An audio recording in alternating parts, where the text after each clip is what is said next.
You can get them. I learned about PhD, you have Harvard. Yeah, no problem. All right. Good afternoon, commissioners, and welcome back. And I'll announce Commissioner Willie is excused on his way back home to Oregon. So back to you, Chair Harrington. Thank you, Clerk Moss. As you can see, some of us are still eating our lunch or transitioning out of lunch. So thank you to our staff and our audience for your patience with us. We're in the afternoon portion of our Washington County Board of Commissioners meeting. Our business meeting went a little late, so just bear with us as we get our momentum back. We have 4 different items left on our agenda. We will take a break after topic number 4, but at this juncture, we're going to pick up with our 3rd topic, the jail capacity study project and timeline. So I'll turn it over to our great team. Thank you, Chair Harrington, and good afternoon, commissioners. As mentioned, I'm Erin Calvert with the County Administrative Office. I'm joined by Under Sheriff John Cook and Facilities, Fleet, and Parks Director Laurel Brown. And then there's plenty of team members behind us from Community Corrections and the Facilities team who have all weighed in on this presentation for you today. The purpose of this work session, of course, is to provide information and seek board feedback on the jail capacity study request for proposal, or RFP, and the proposed project timeline.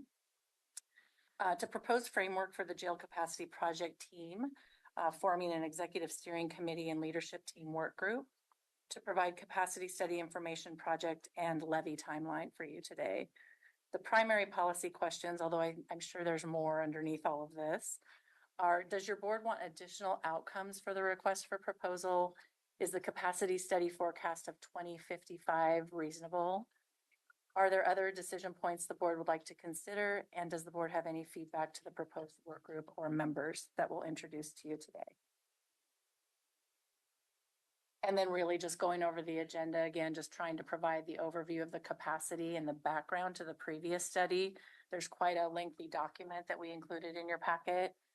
We'll review the development of the RFP for the jail and community correction center capacity study. We'll talk about the capacity project phases and the proposed timeline. We'd like to propose the development of the executive steering committee and leadership team work groups, and then provide capacity study and levy timeline, sort of an overlay so you can see how the dates sort of work together. And then as always, we'll have board feedback and direction and talk about next steps. And I think I'm turning this over to Under Sheriff. Thank you. Good afternoon. Back in about 2004, 2005, the county, the sheriff's office, and the board started exploring what needs we had for Washington County kind of long term. That produced what we referred to as the Bennett study back in 2007, which really looked at our total capacity for beds through the jail and the community correction center. Some of the estimates that came up back then in 2007, almost 15 years ago, or over 15 years ago, was really looking like we're going to be doubling the size of capacity looking out over time. Just due to a lot of changes throughout the county, that some of the work that was being worked on back then in 2007 up through 2010 kind of took a back seat. And we're just trying to dust that great work off and start to look forward. So what we're looking to do is do an RFP to really revisit that study and see what is relevant today. A lot of the issues that were addressed in this study are still relevant today, even though our community's grown substantially. The needs have changed, but a lot of them, when it comes to our behavioral health and substance abuse issues, are still there, and even more of the greater need today. And so we would like to relook at some of those assumptions and see what is still relevant and where we need to go. So really the proposed project of the scope is to look at the previous study, look at the needs for Washington County out through 2055. And that's really what the sheriff had asked for last year, just kind of looking 30 years out just to really see what our needs are going to be so we can plan into the future. We'd like to have a comprehensive study of the jail and the community corrections capacity, look at new best practices that have changed over the last 15 years from those studies. There's a lot of advancements that have been made to make sure that we're best serving our community. We'd like to identify some timelines, key milestones to meet the expectations of the board and the county, so we can stay on track and then report back to you all as appropriate. Our initial rough timeline just for the RFP process, we've been working on that. It would be to finalize the RFP in the coming months, get that released out, and then begin to activate our leadership teams and executive committees. By April, we'd like to be able to have the scoring done and be ready to award the contract and as we get into about the May timeframe. And with that, I'll turn it over to Ms. Brown. It might be me. Oh, back to That's you. okay. Nope, that's great. So thank you, John. So board, in reviewing some of the framework of the Health and Human Services Project Manager, Kristen Burke, and what she used on for the committees and work groups in the Center for Triage, Addiction Treatment and Triage, it really seems like a successful, I'm sure there's a lot of learnings and I'm not into that, but from my outside view, that was a project that really stood up a lot of different work groups and committees, and each had a really specific purpose and role, and it was outlined really well. And it just seemed like a model that we might be able to borrow and work with. And so, excuse me, that's what we wanted to propose to the board today. And in looking at that model, it would be about developing, forming an executive steering committee whose purpose would provide policy direction and political support. And they would provide input into key decisions across all phases of the project. And so recommended membership, of course, could be a county commissioner or two, the county administrator or assistant county administrator, the chief financial officer, sheriff or undersheriff, community corrections director. We'd really like some community representation. We've listed a number of potential work groups, councils, folks that are sort of involved in this community, facilities director, and then the health and human services representative. This is not exhaustive. We haven't thought of them all. So this is a question posed to your board as well as who's missing. I've already thought of a couple folks myself, and we could work through that a little bit more. So this is your best proposal. Best proposal at the time, yes. Yes. And we know that it will continue to refine and evolve that as we get more heads into the room. The second or next tier of the work group would be the leadership team work group. And so they would provide the overall project organization and strategic planning across the phases. Sometimes we refer to this work group as like the boots on the ground, the ones that the subject matter experts, the ones that are kind of mishing through all of the stuff to kind of figure out what to raise up for the executive steering committee. They have a subject matter expertise, and again, recommended membership would probably include some of the leadership from the sheriff's office, community corrections staff, facilities project manager and staff, other community members, behavioral health staff, and then again, other subject matter experts that we've been thinking about. This slide, before I turn it over to Laurel Brown, I did want to talk a little bit about what you're looking at, and she's gonna run us through the phases and the fiscal years up toward the top. But on the bottom squares, the yellow and the gray, I just want to note for you, those are the levy timelines.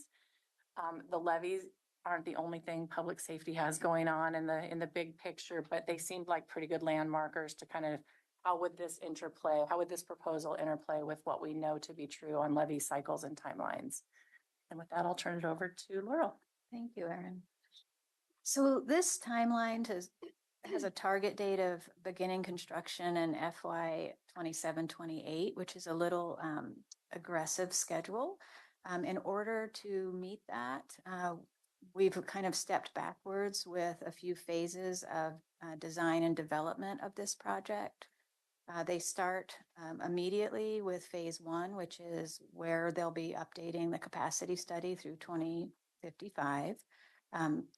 Within the next 3 to 6 months, we'll be returning to the board to request approval for an alternative delivery model, the progressive design build solicitation, which would be our recommendation based on the required schedule and the as yet undeveloped scope of the construction project. So also in these next 6 months, the work group will be preparing a design and construction RFP to bring on the project team immediately upon completion of the capacity study so that we don't lose time there. That effort has already been budgeted and is about $200,000.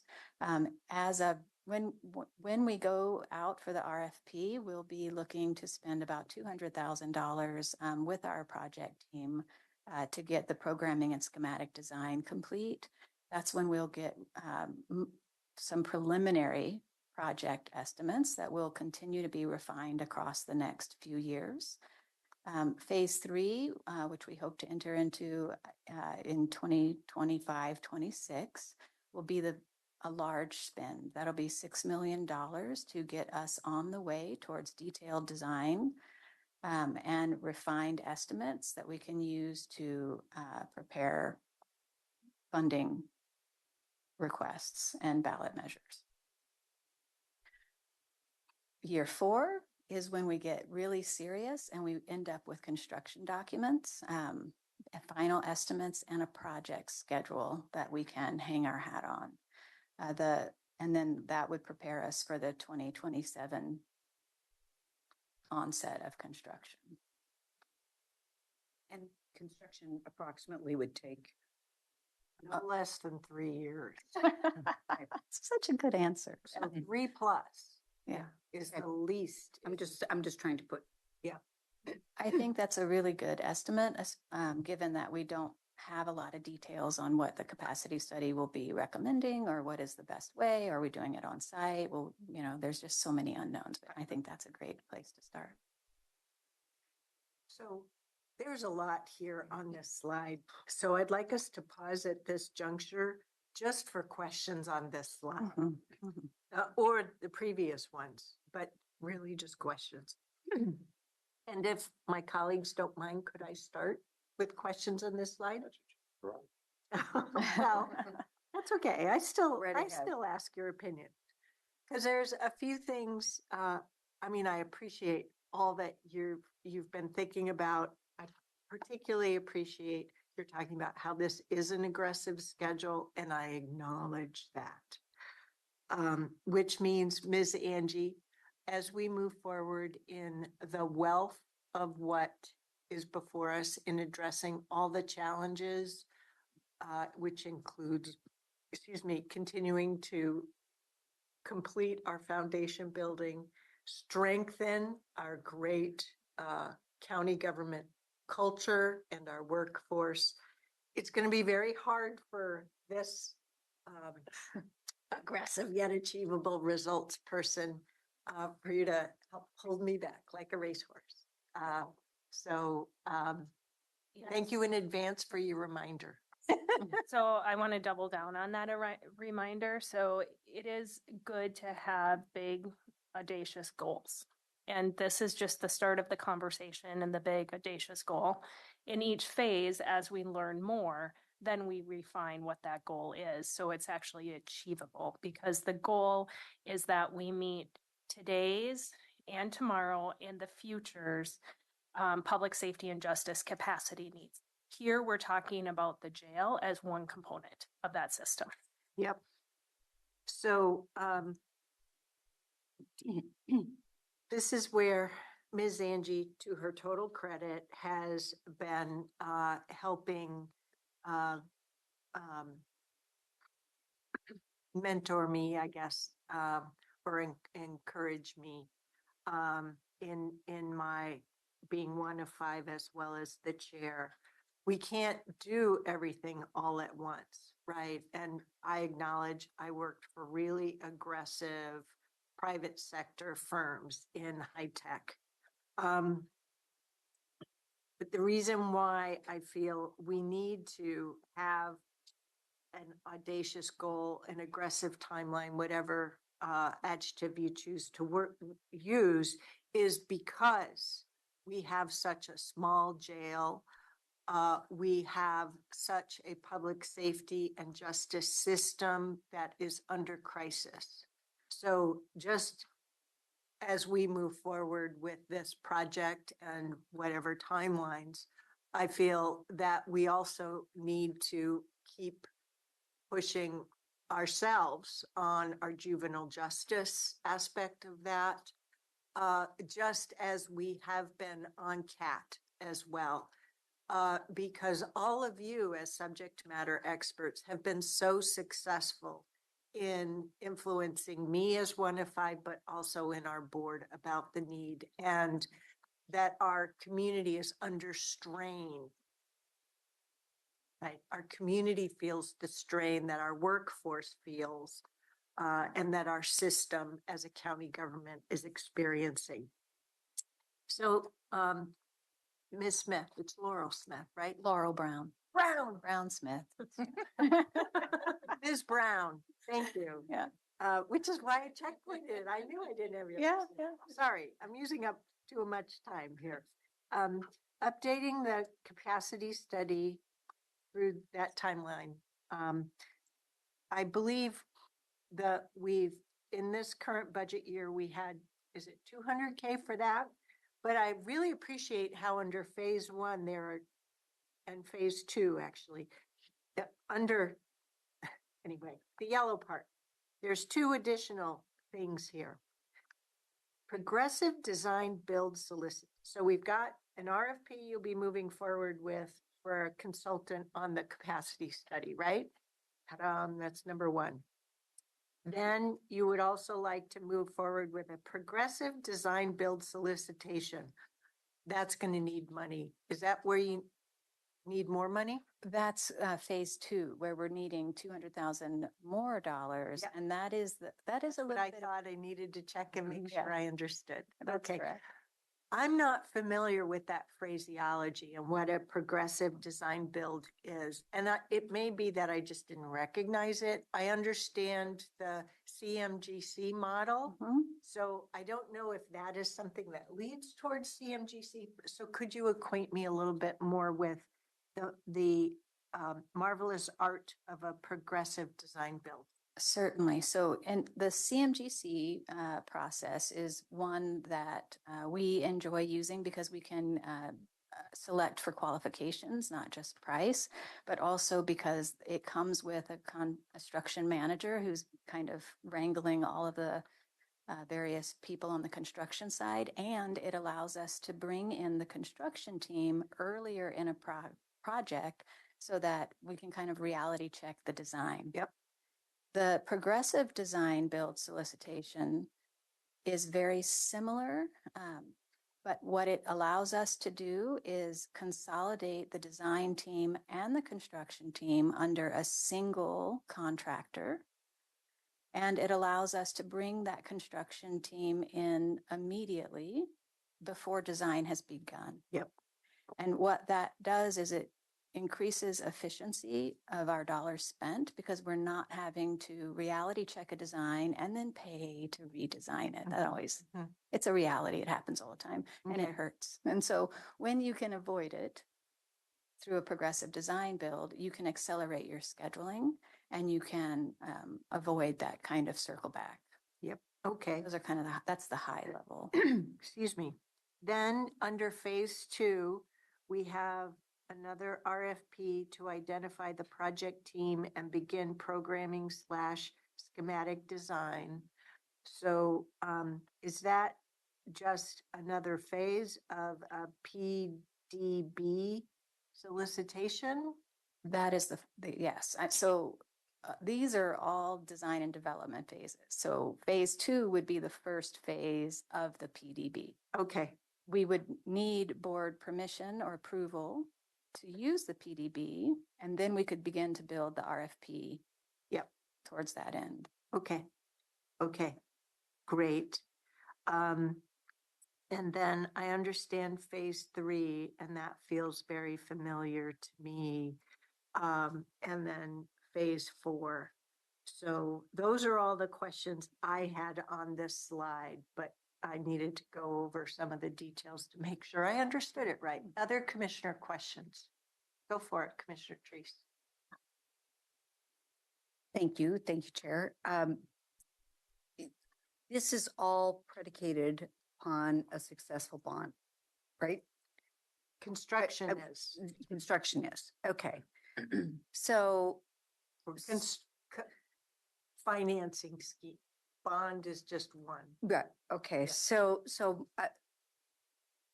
I just want to make I don't know where a break point might be. And that's the question I'm asking.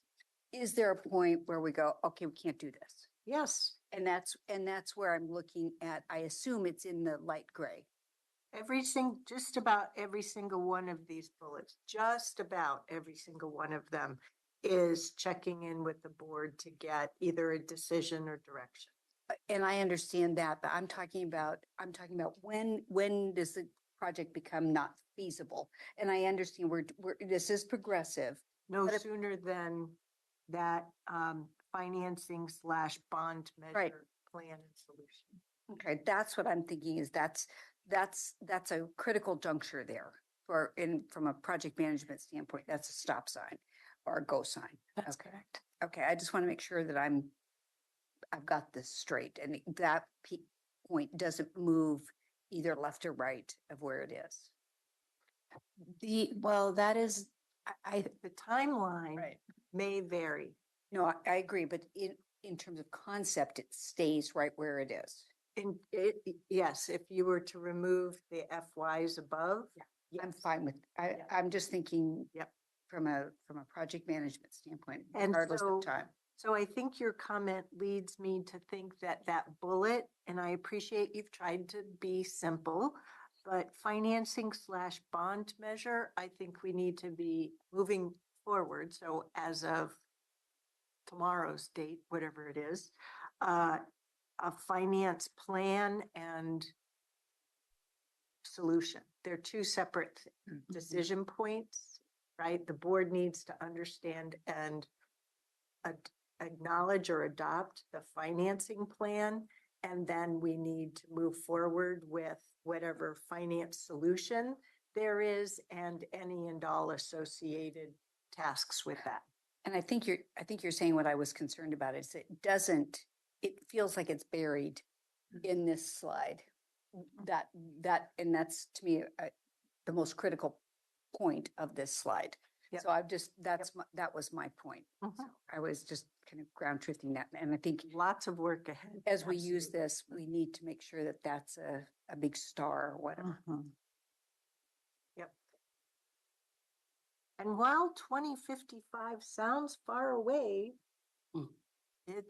you're right, going through the planning, it's really only about 25 years plus. So, whew, That's the exact conversation we had. We're like, Yeah. wait, where'd we get 2055? I mean, it seems like forever. So yeah, it's not too far away. any other questions at this juncture? No, not at this. Thank you. Other commissioners? Go ahead. Yeah, okay. I'll go next. I have a question. So I was trying to follow here. The FY is listed on top. Does not correspond the colors. So FY 2023 to 2024, what we're talking about is year 1 and year 2. Yeah. Correct. Yeah. So we're counting. Instead of being orange, it could still be a little yellow. They're just, Trying to be flexible, Yeah. but your point is well taken. Yeah, it doesn't directly correspond with the color. It's kind of the shades as we move through the process. Yeah. So, and that's that FY, it's listed because you're thinking of tapping into the FY budget cycle for this funding, the 200K listed twice. Yes, and I mean, we would come back to the board. We are really trying to do it as more of a timeline, but yes, it would, there are some budget decisions that would be Decide. made. there's 3 200Ks. I There, see only 2 listed here. no. Yeah, so we've already provided the funding for the capacity study. That's the first. Through these 2 years, they need additional funding to go through the progressive design build, and we can address that through this next fiscal year budget. Okay. And then in the future, they're going to need to have additional dollars for the programming schematic design.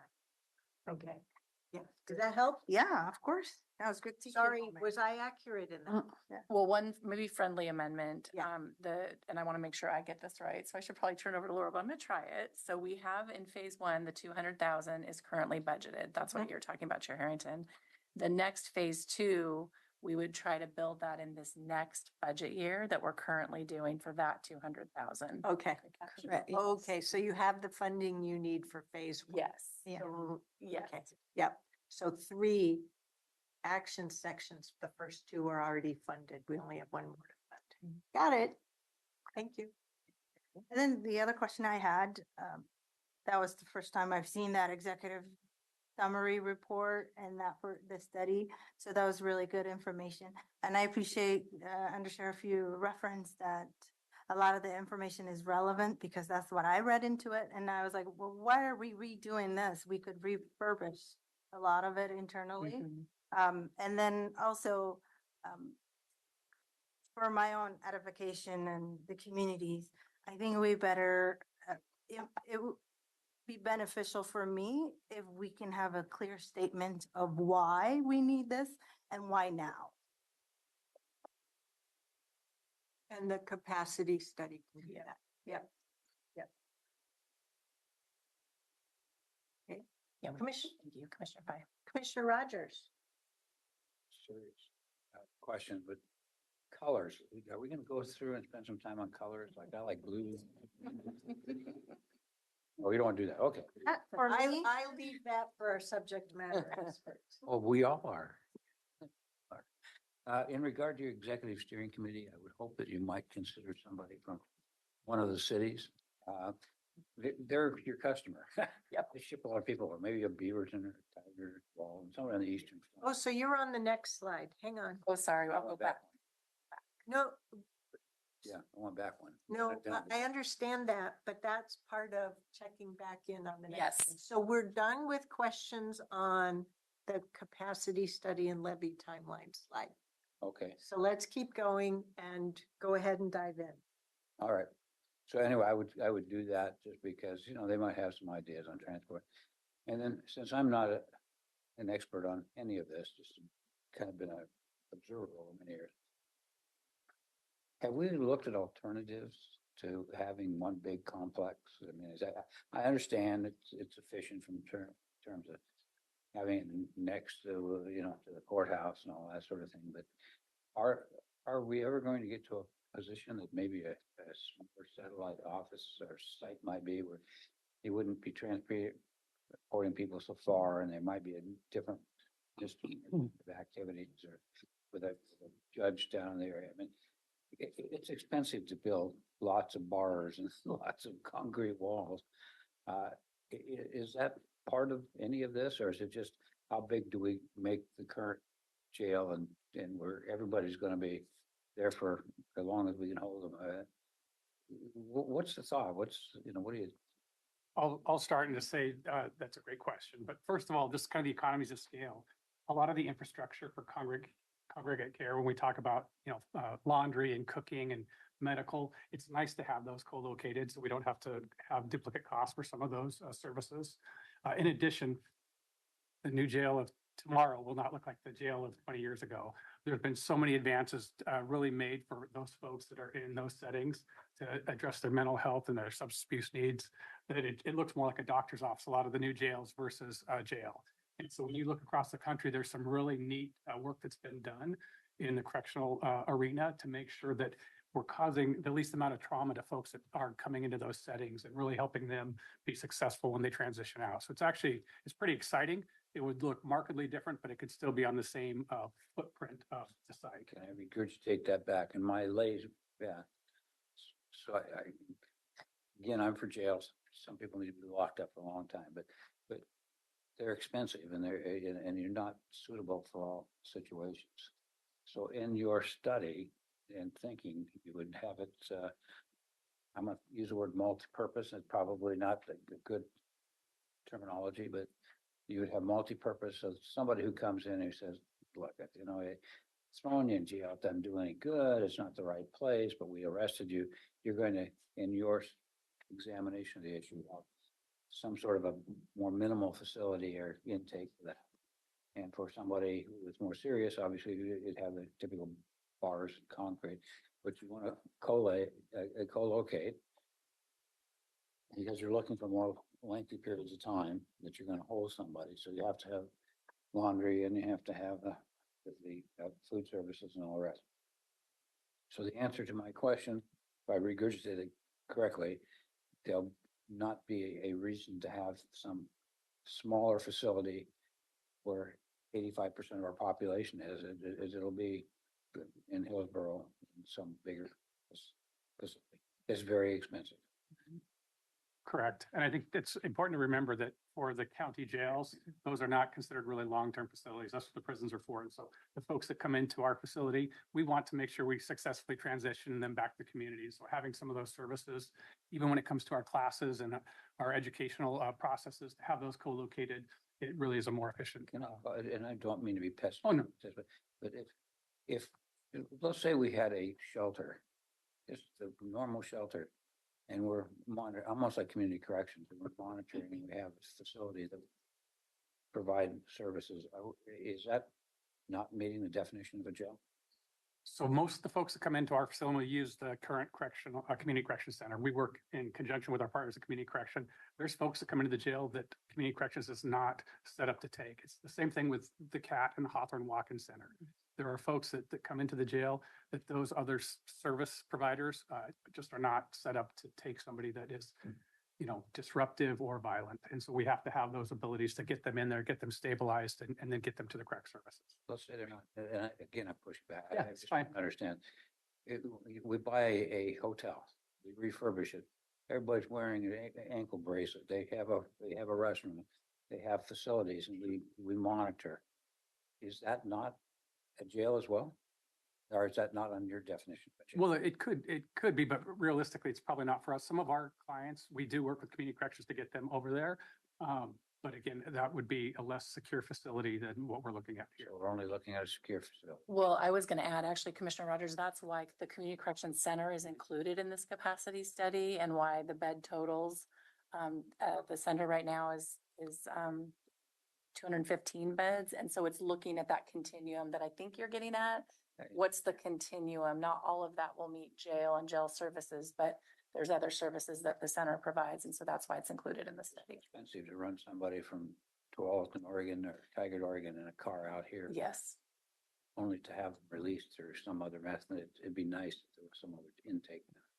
All right, thank you. Yeah, thank you.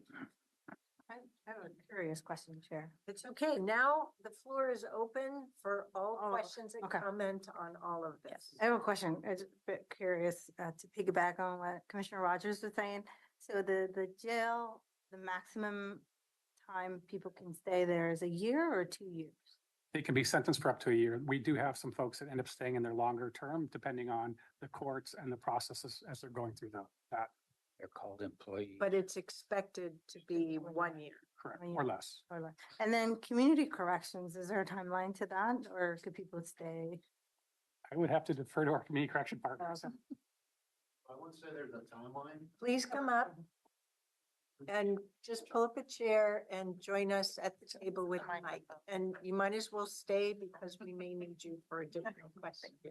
I'm Tim Ellsworth. Nate couldn't be here. He's in a legislative meeting, but I wouldn't say we have timelines that get sanctioned for certain periods of time. And I think right now we're running less than 30 days for the people that are in the center. What, in your experience, what is like the longest? Well, before COVID, we were definitely over 30 days. I would say, I don't know the exact number, but before the pandemic, we were running, I think, in the 60 to 90 day range. And we did a lot more programming with them. Since COVID hit and we lessened the beds, we're definitely below 30 days and we don't have the programming that we used to have. So we were using best known methods pre-COVID. We're working back to that That's- level of best known practices for community corrections, but it's going to take us a little bit of time because of budget constraints Planning, and yeah. our own budget and state level funding to get there. But it's important that we know what, Yeah. that's our goalpost, so to speak. Correct. Not the answer of 30 days to Commissioner Fry's question. Yeah, it's less than a year. And I will state, community corrections does have that goalpost of getting the center up to full capacity operation. So the team is actively working on what some innovative, creative solutions are to that, and we'll be updating your board as we get a bit more clarity. Thank you. And another curious question I have, I'm just piggybacking on the conversation Commissioner Rogers started, is have you seen, or is there any data to compare cities and their arrest numbers compared to the distance to the jail? I think that's a really good question and is a question about city utilization of the jail. And your additional question about travel distance is really good information to be utilized as part of the jail capacity study. I did say I was curious. I don't want an answer. No, I think it's a really good question. Yeah. If I could just add one piece in there as well. So Yeah. through the public safety local option levy, we do fund transport deputies through the sheriff's office. So we go around to the different city police departments and pick up those folks they had in custody and bring them out there. So it keeps those 8 officers in their jurisdiction, and we do that.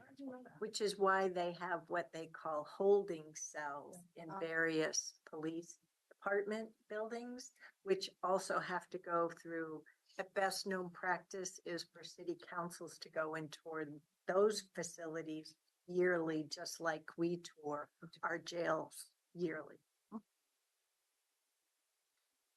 Okay, so just to make sure we're all on the same page, this is the time for you to answer all of the policy questions. So in addition to your general questions or questions of curiosity, Commissioner Rogers, I'm not holding you all accountable for answering these 4 questions, okay? But did you, and provide input on these 4 bullets. Are you all set with what you wanted to share on those 4 bullets? I think so. We'll certainly come back to it. Okay. Commissioner Fye.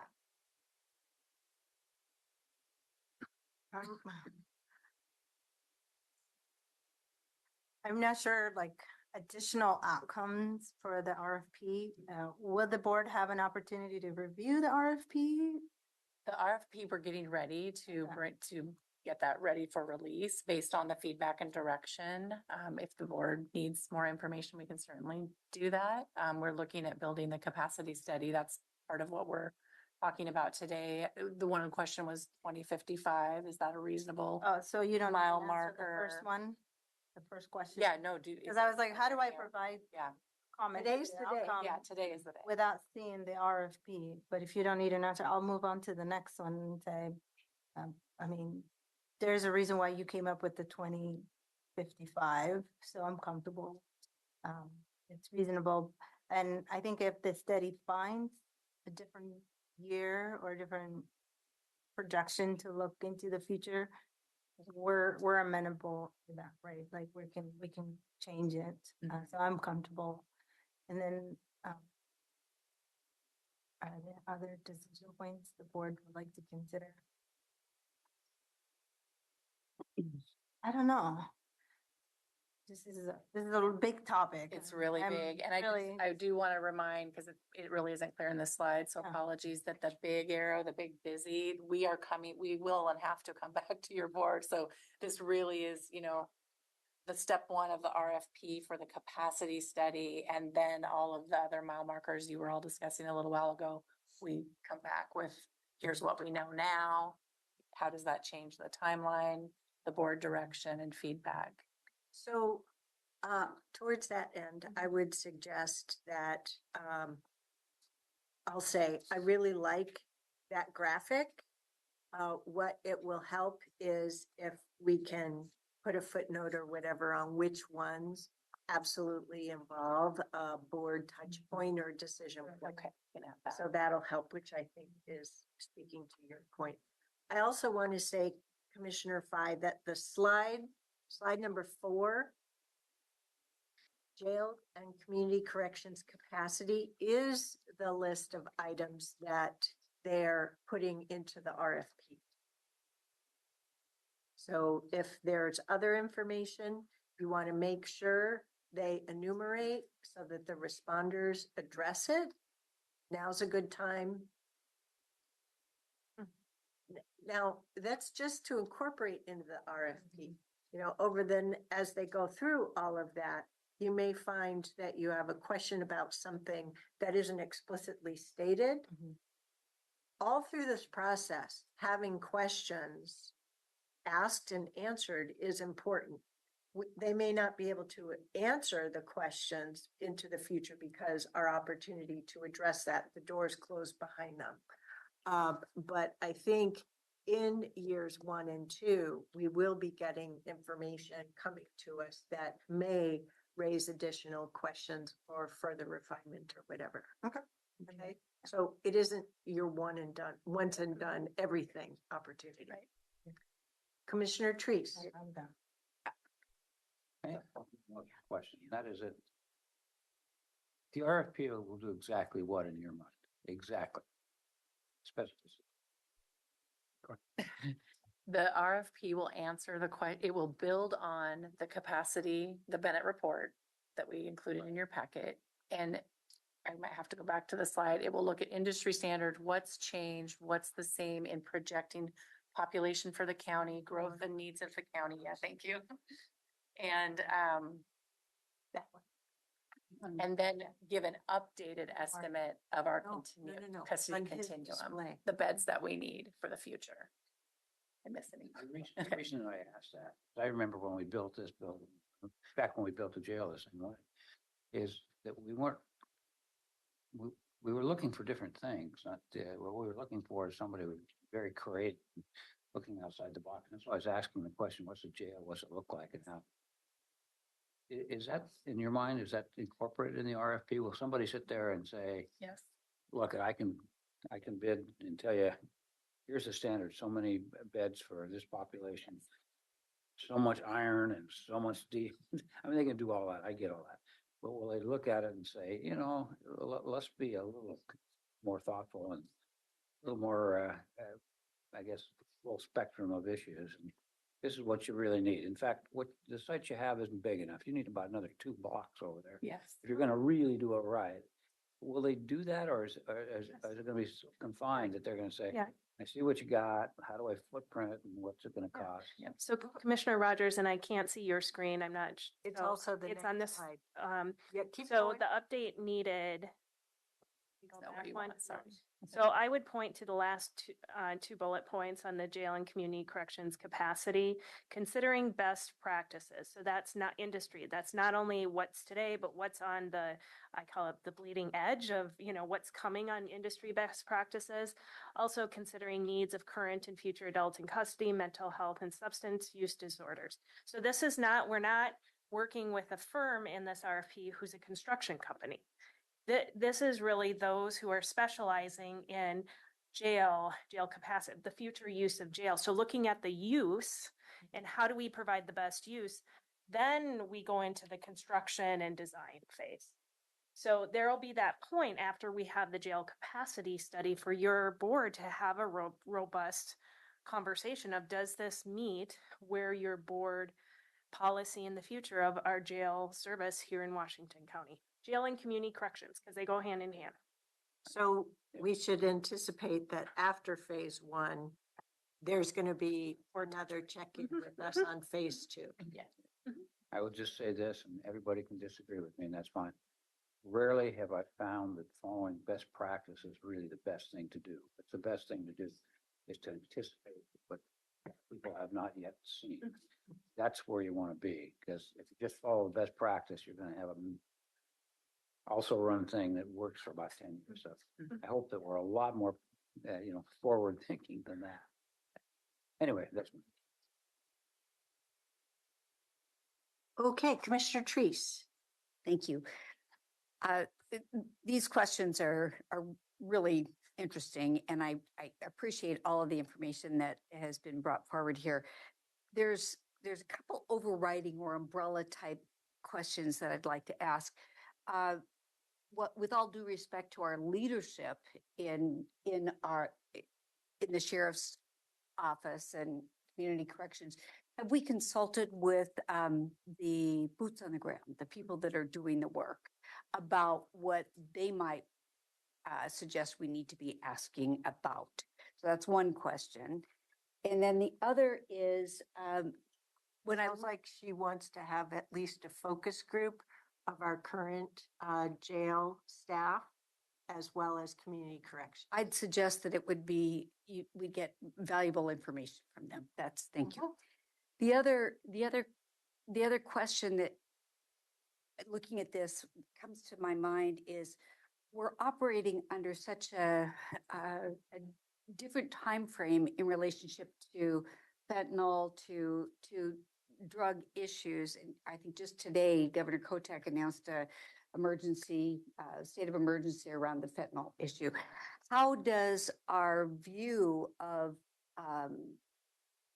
drug use and the subsequent behavioral issues affect what we're asking in this RFP as well? So, and throughout the whole piece. For example, you said that we have somebody on the executive leadership team from Human Services, Health and Human Services.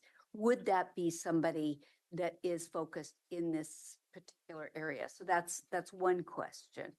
And how does the design, question, how do we get information regarding behavioral health issues and drug issues as it affects the design? That's the other piece that, I'd be interested in making sure that we were focused on. And I recognize this may not be a problem for the next, 50 years, but my guess is it's not going to go away soon.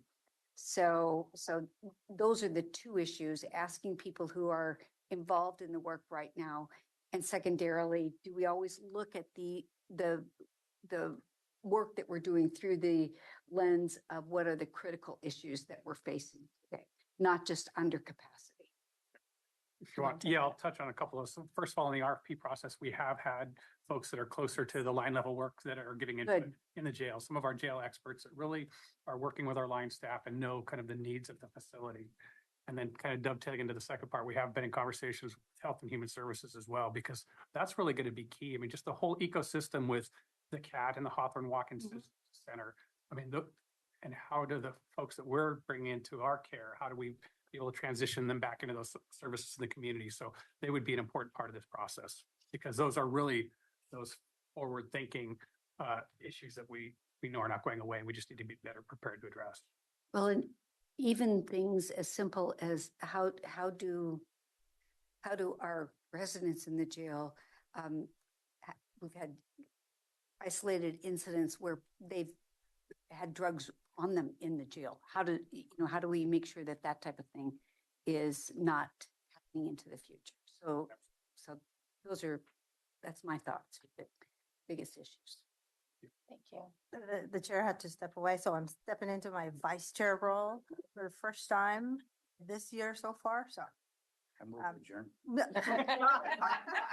No, I don't think so. Let's keep asking more questions until the chair comes back, because I don't think she had an opportunity to ask questions to you and answer the 4 questions. So any more other questions? For me, no. This is really interesting topic, and I agree with you, Laurel. Not that I'm dragging the time, I just realized that. But I'll just keep asking my curious question. I agree with you. This is a aggressive timeline you put together. The question, I like to say it's a curious question, so that nobody can hold me against.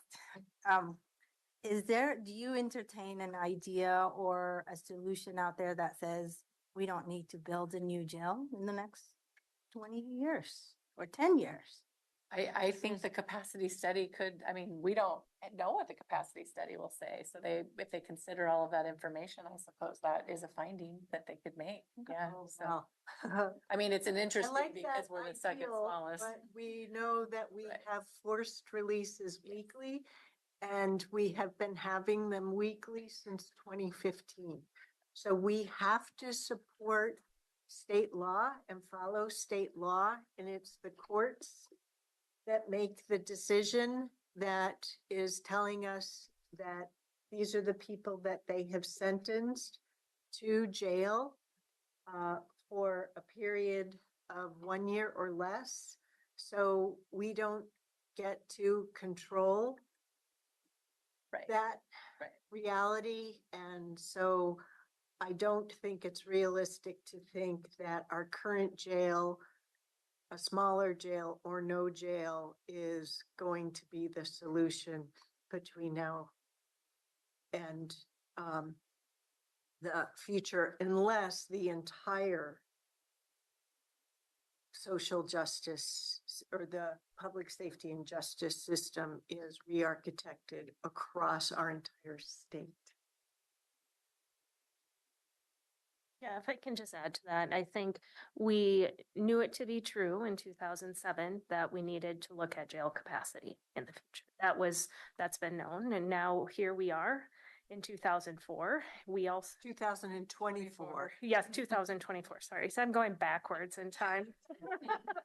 Just 17 years. It's a good try. Maybe they Try. Oh, maybe they did have it less than 17. I got birthday coming up, okay?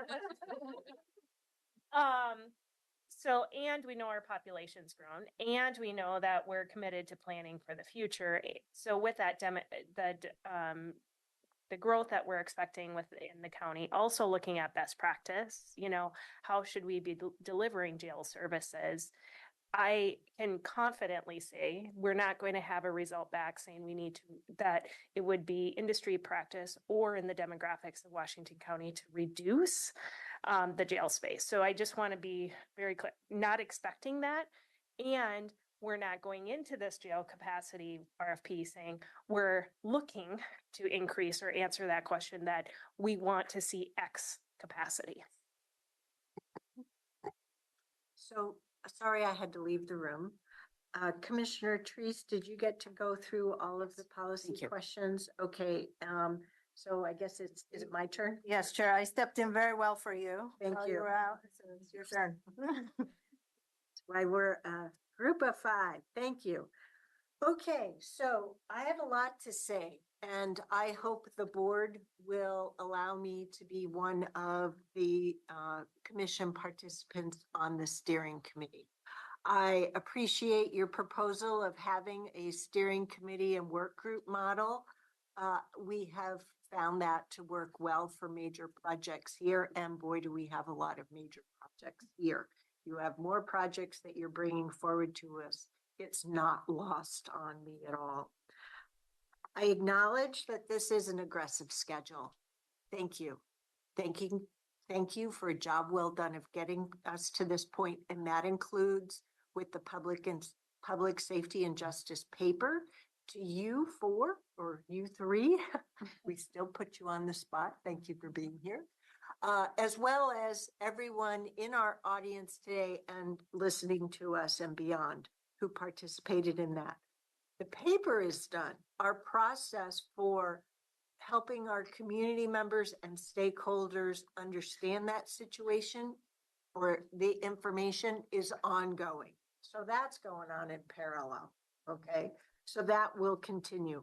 Bottom line, we have a lot of foundation building continuing in the entirety of the Washington County government public safety and justice domain, full domain. And I think the newest paper that GR's put together is awesome. So, okay, so I'm going to keep going. Additional outcomes. Yes, I do have some additional outcomes. What I'm about to say may not be appropriate for the RFP, but they're the outcomes I'm looking for nonetheless. I want to know more about trends for social justice issues and evolution. That's my crisp way of putting it. I want to know more about trends in community corrections, jails, and social justice reform as well. Particularly, I want to know about a consultant that has expertise in researching other places. You've already talked about trends, and I want to know about what other places have done in recent times, for example, the last 10 years. And I don't mean just for a jail, but how their process and evolution is addressing the same journey that we are on for the evolution of social justice and social justice reform. I want to make sure that as you put out RFPs for not only this consultant need, but others, that you have in their expertise about people who have jail construction expertise in recent times. If they haven't dealt with a project over the last 10 years, I might have a problem with that. So I don't know that 10 years is the right time frame. Okay. On the jail capacity project team, I want to make sure that we have some business representation, one from large businesses, and I don't mean chamber representatives for large businesses, large to medium, one. I also want a small business that has not just general small business, but a small business that is safety conscious. Additionally, I think we need to have some city representation. So it could be a mayor or a city councilor from one of our two large cities, Beaverton or Hillsboro. Tigard, I'm not quite sure if I should put him in that mix or in the second bucket. The second bucket is the other cities, right? I also want to make sure that we have site considerations. Commissioner Rogers got at the whole county, right? But I also know that we have the existing jail property, the existing community corrections property. We own parking lots, right? The Adams Street, right? We need to figure this out. We have to find a solution. So creativity, okay? And I think the location of where do we put the jail? I learned a thing or two about from Multnomah County's work. Trends used to be that courthouses decades ago were only really what went before the courts was mostly civil, not as much criminal. Okay. So why would you put something in the middle of your downtown? Well, it's because it was mostly civil stuff and lawyers liked to be in central cities, blah, blah, blah. Right. Now our court volume has civil, but also criminal. Trends have changed. And so I think there are considerations like that. And there's an advantage that we have right now that the jail is has one currently embedded courtroom. I'd like it to be two soon, but co-located pretty near with the courts. And we've got a kind of, this is coming before a new courthouse. I'm making the assumption that where we site the jail and where an expanded or new courthouse is sited will be near-ish one another. Okay, an additional on the community, there are I would like to see 4 community representatives. One from, hang on, 3 to 4. One community member, and I don't mean a chamber rep, from Hillsboro, Beaverton, Tigard, it is 4, and one from the urban unincorporated areas. While during the course of now till 2055, I would hope that the size of our urban unincorporated our UUAs would become smaller. They may not go away, which is why I want to make sure that we have a community member from the UUAs who is community safety aware, would be willing to serve. And to your point, I think somebody who's in the ESPD, is that what you're thinking, or? That is one source. Yeah. Yeah. I'm just That is thinking one that. source, right. And these are things I would like at this juncture, but I'm not dictating. I know I can't dictate. I'm one of 5, but these are the things that have been on my mind. Another and I know I'm jumping around because what I did is I looked at the packet over the course of the weekend when I was away. So I wrote notes. some were thoughts ahead of time, and then I reviewed the packet and kept fleshing it out. Elimination of forced releases. That is another outcome I want. Why not be explicit about it? I really appreciated your definition of time out to 2050, because if I go, forced releases started weekly in 2015. Well, inflection point in 2015.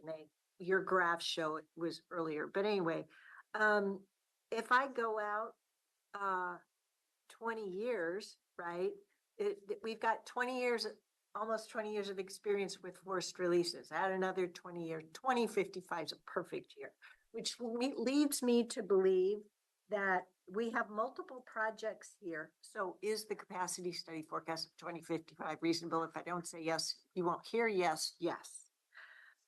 But we also know, and we'll see it in the topic later on the Westside Multimodal, that we have some projects that are dealing with different population forecasts at different points in time. Ms. Angie, this is where I think we on the board need a little help, and that we as a board should be in a position of acknowledging for us for the next 5+ years that we are working with the following population forecast timeframes and forecasts themselves. Because we have two. For the current regional transportation plan that will be adopted in 2024, there is a population forecast out to 2045, right? This project, we're going out to 2055. And because of my prior work with urban and rural reserves, Metro, for the first time ever, dealt with a 50 to 60 year forecast. So, and then we backed into at what point in time did we specifically picked for the right amount of urban reserves. Anyway, too much information. I think we should acknowledge that for the purposes of this planning project, so it isn't just a moving target. Right. Our predecessors will be dealing out into the future in different cases. I think I talked about social justice reform already. You highlighted, admissions, average length of stay, average daily population, population forecast. Aha, combined incarceration rates, law changes. Yeah, that law changes. Ooh, that's a biggie. Blah, blah, blah, blah. Okay, behavioral health stuff. Yeah, appropriate jail environment and trends there. Like you have more training than you did in prior decades. You've already spoken with, but I was looking out for need to explicitly say and plan for kitchen, laundry, teaching space, medical unit space, healthcare facilities, staff breakthrough, and others such as outdoor recreation space, showers, law library, and general library. So if it isn't said, I just said it.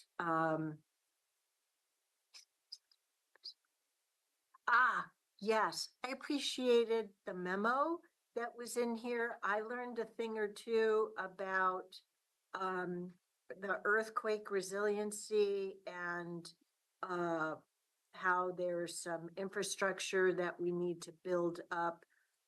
I don't think we've got the facility condition assessment information coming to us until future months. So I'm reserving the right to get smarter, or at least more informed, or better understand. That's the biggie.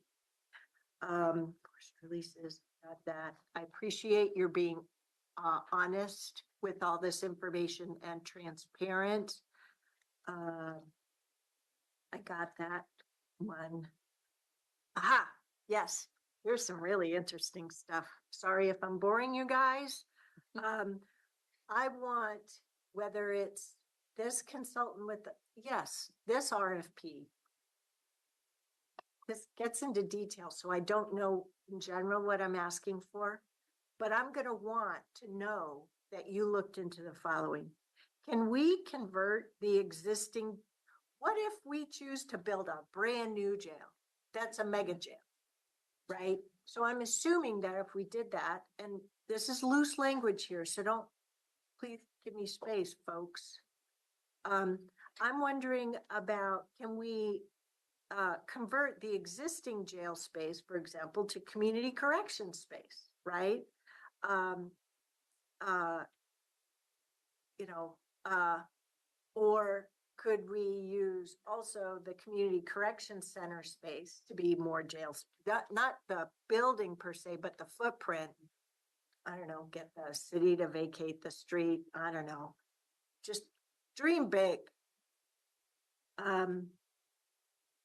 So, or maybe build a new jail, have to build, we already know, well, possibly build a new community corrections center and then repurpose the community corrections center for staff space of any type in the county government. See where I'm coming from? When you choose the population forecast, really lean on Metro for help here because they use econometric trends. It's my understanding that PSU does not. Either that or you might have to deal with standard deviations. Too much math, don't ask me to go into. I was just thinking that statistics, here we come. Yeah. I'm not sure at this juncture how we can use forced release data to assess the target population sizing, but I wanted to make sure we didn't lose that. Sure was interesting to look back at the past study. There was a mention on the memo, page 6, the section on county population growth and jail capacity by 2004. And I thought, oh my goodness. So did the county know back in 2004 that there was a size problem? Okay. So what I'm trying to get to is that I want to normalize the planning, but more specifically, subsequent check-ins with future boards. So I'm going for the presumptive close, as we're wildly successful with this project, right? And the construction. It's that follow-up. So for example, it seems to me that prior boards did not follow up on the Bennett study, for example, within the 20 teens. That is hard because of my nature. That's hard for me to accept. I would rather know about a problem than deny that there's a problem or just I need plausible. Yeah, anyway, has to be plausible. So I want to make sure that we're normalizing better processes. How you're going about this is wonderful. It's 10 years from now. Whoever the board is 10 years from now, I want to make sure that at least every 10 years, that the facilities condition index is visited, that the capital improvement plan is revisited, that the trends in jail, all parts of public safety, justice, as well as health and human services, that we normalize checking in terms of how are we doing. So I don't know how to put into words what that achievement is, Ms. Angie, and best practices for normalizing that. But So let me try to help yes. with that. And what I can say is share it in the process of evolution that we are on. So we have Laurel Brown, who is our very first facilities, fleet and parks director. So the responsibility of long-term financial or facilities planning, I'm used to talking about budget so many times. I have to switch my F's there. Facilities planning is really one of the new strategic elements as we have Laurel and the team's leadership. That is not the space for the sheriff's office because they are operating within the facility. That's their subject matter expertise. Yeah. So by how we are in the process of restructuring, it is leaning more into that strategic expertise of facilities. So it is best practice to not just do a facility condition index once, but on a routine basis, whether that's 10, 15 years, we'll come back to that answer when we check in on the facility condition index. Then we have our 5-year capital plan. That's really your short, I'll call it even your shorter term financial planning document for your capital improvement plan projects. You also have one of the inputs is your facility condition index. And then the next step is what is our facility strategy? But we have to kind of step into it for these through these phases. So when we have a facility strategy, that will be more of that comprehensive overlook of the facilities that as we move forward with our strategic planning approach, those will be coming to the board on routine updates and routine board, whether it's a 5 or 10-year cadence, we'll determine that as we work through this process. So it's all in progress. We're just working through those building blocks. Thank you. But this is not a but. I know that is the operational path that you have us on. Okay. But here's what I can only control right now, what our, as I'm one of 5 with this board, in terms of, I know the voters have given me the opportunity to serve between now and the end of 2026. And I want to make sure that there's a written down guidebook from the board about this is our current best known practice as a county government agency. And I don't think we've written that down yet and adopted that operational strategic plan as a board. We can bring that forward to your board for discussion when we bring the facility condition index back to your board. To your point, I was thinking about our jail tour and the fact that we have an annual prescribed jail tour, and that may be an opportunity to revisit our concepts, not just the functionality of the jail. And the other thing, Catherine, Chair, as you were talking, it dawned on me that one of the biggest impacts over the last few years has been Measure 11. And I think that watching and keeping aware of what our legislative trends are is another important piece here too. And I'm not sure how that relates to the RFP, but I think it will be something that we need to keep in mind as we move forward. Awesome. I only have 2 more things. I think we must anticipate another COVID-like jolt experience within the planning timeframe. It's not that it's going to be a virus, don't get me wrong. But I imagine there's going to be something that will affect effective operations somehow. So I just want to put that out there. My crystal ball isn't that good out to 2025. And okay. Yeah, I'm not going to take that next one. I'm going to hold it. So that was it for me. Really awesome work. I'm very excited that we have this kickoff. What do you think we've given you as a result of the 4 of us? And I know poor Commissioner Willie, he's going to need to watch this meeting and either have a one-on-one with you or something as soon as he gets back. So what kind of gift horse have we given you? Great gift. I think what I'd like to propose is that our group reconvene. We have lots of notes. All of us are busy taking lots of notes, and that we get back together and really look through our RFP and make sure that these components are present. And I know I heard a request for a little bit more clarity on when we'd come back to the board. I think we can refine that for you as well. I did you a disservice. I'm sorry. It was all about the county beds per 1,000 county population. This also may go to my standard deviation business. Yeah, so I did a bunch of math. This also comes up in the memo, page 4. Yep, last paragraph of note talking about 0.4 beds. So Oregon jails range from 0.4 to 4.9 beds per 1,000. So I started doing different numbers, looking at the graph, 0.4, 2.3 beds per thousand to a high of 4.9.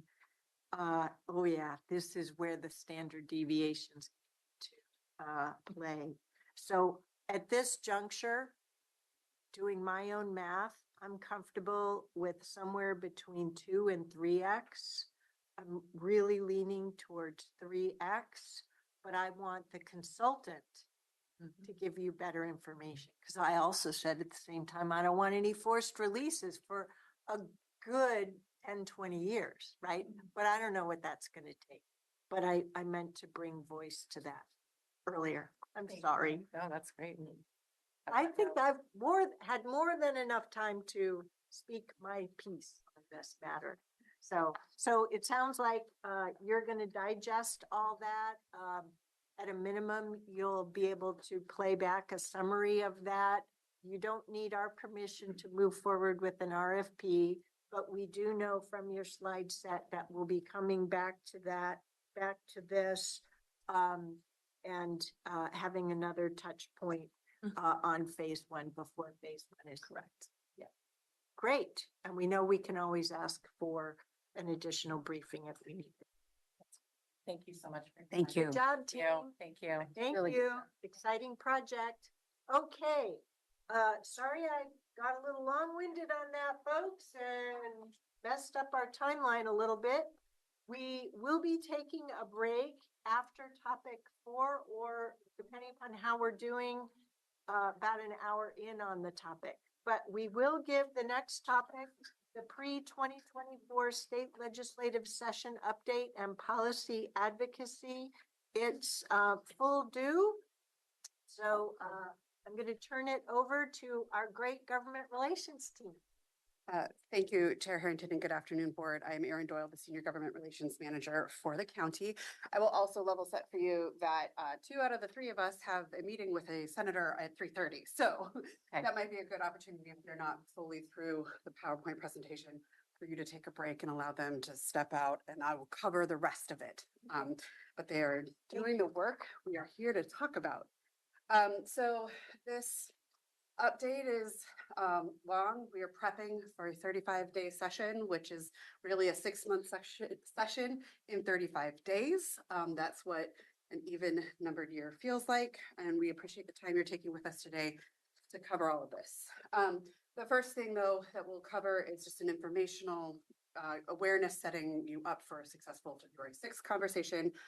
And then we'll talk about what we foresee coming in 2024's short session, and then do a brief touch point with the board about the public safety and justice discussion that was supposed to be tomorrow, but has been canceled due to last minute changes to the legislative calendar. With that, this is just the policy questions we're coming to you with today. Broke them up into the two sections where we actually have questions. So in the legislative session, we have our section. There are a couple of policy frameworks that were drafted for your consideration. These are improvements on the ones we previously presented on. We'll get to those questions within the process. And then what other, as always, what further information needs to have. And then when it comes to the PS&J discussion, that one pager that the chair has referenced, and then kind of working with you to decide what your key needs are for that outreach event so we can start that planning process early and get ready for later on. With that, I will briefly talk about sometimes I call them congressionally directed spending, but sometimes I call them earmarks. For your information, the process is always ad hoc every year. It's always super fun. It's highly dependent upon when they finish last year's budget, which they're in the middle of spending, so it's even more entertaining. Right now, the information we had at the time I wrote these slides, the Senate did in fact already put out their call for potential projects. But instead of giving us like a 3-day deadline, they gave us a full month for consideration, which is great. Senators Wyden and Merkley have always consistently worked together, so we do one application for them. Those requests are due on the 25th. On the House side, they have not been given their instructions from the House Appropriations Committee. So the representatives aren't comfortable putting out their requests, their call for potential projects.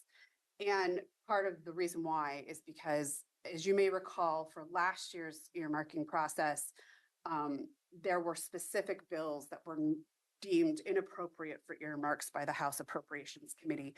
And it's a toss-up right now if it's merely going to be those bills or those appropriation bills that are held back from consideration for directed spending, or if they're going to expand the list of bills that cannot be marked up for particular projects. In conversations with Representative Bonamici's office, they're expecting to come out in March with their request for applications. So for once, we are ahead of the process and getting this is just a benchmark for you guys where our federal offices have indicated they are.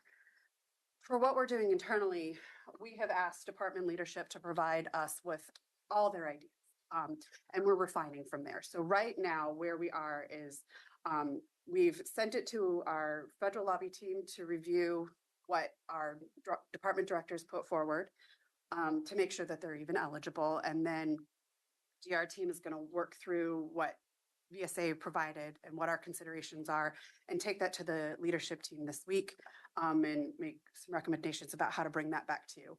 And then we will come to you because you are the final deciders of what we do put forward into these application processes. Our goal is to have that list to you next week for the work session. We already have 30 minutes on your calendar, so we'll add that to that with sufficient information for you to understand the projects, but a moment to have a conversation with your GR team as you prioritize and approve what you choose to approve that we put forward. I just also want to note here, every year we go through the mad scramble of everybody wanting a letter from you about their projects. We have always consistently found a way forward to make sure that that happens.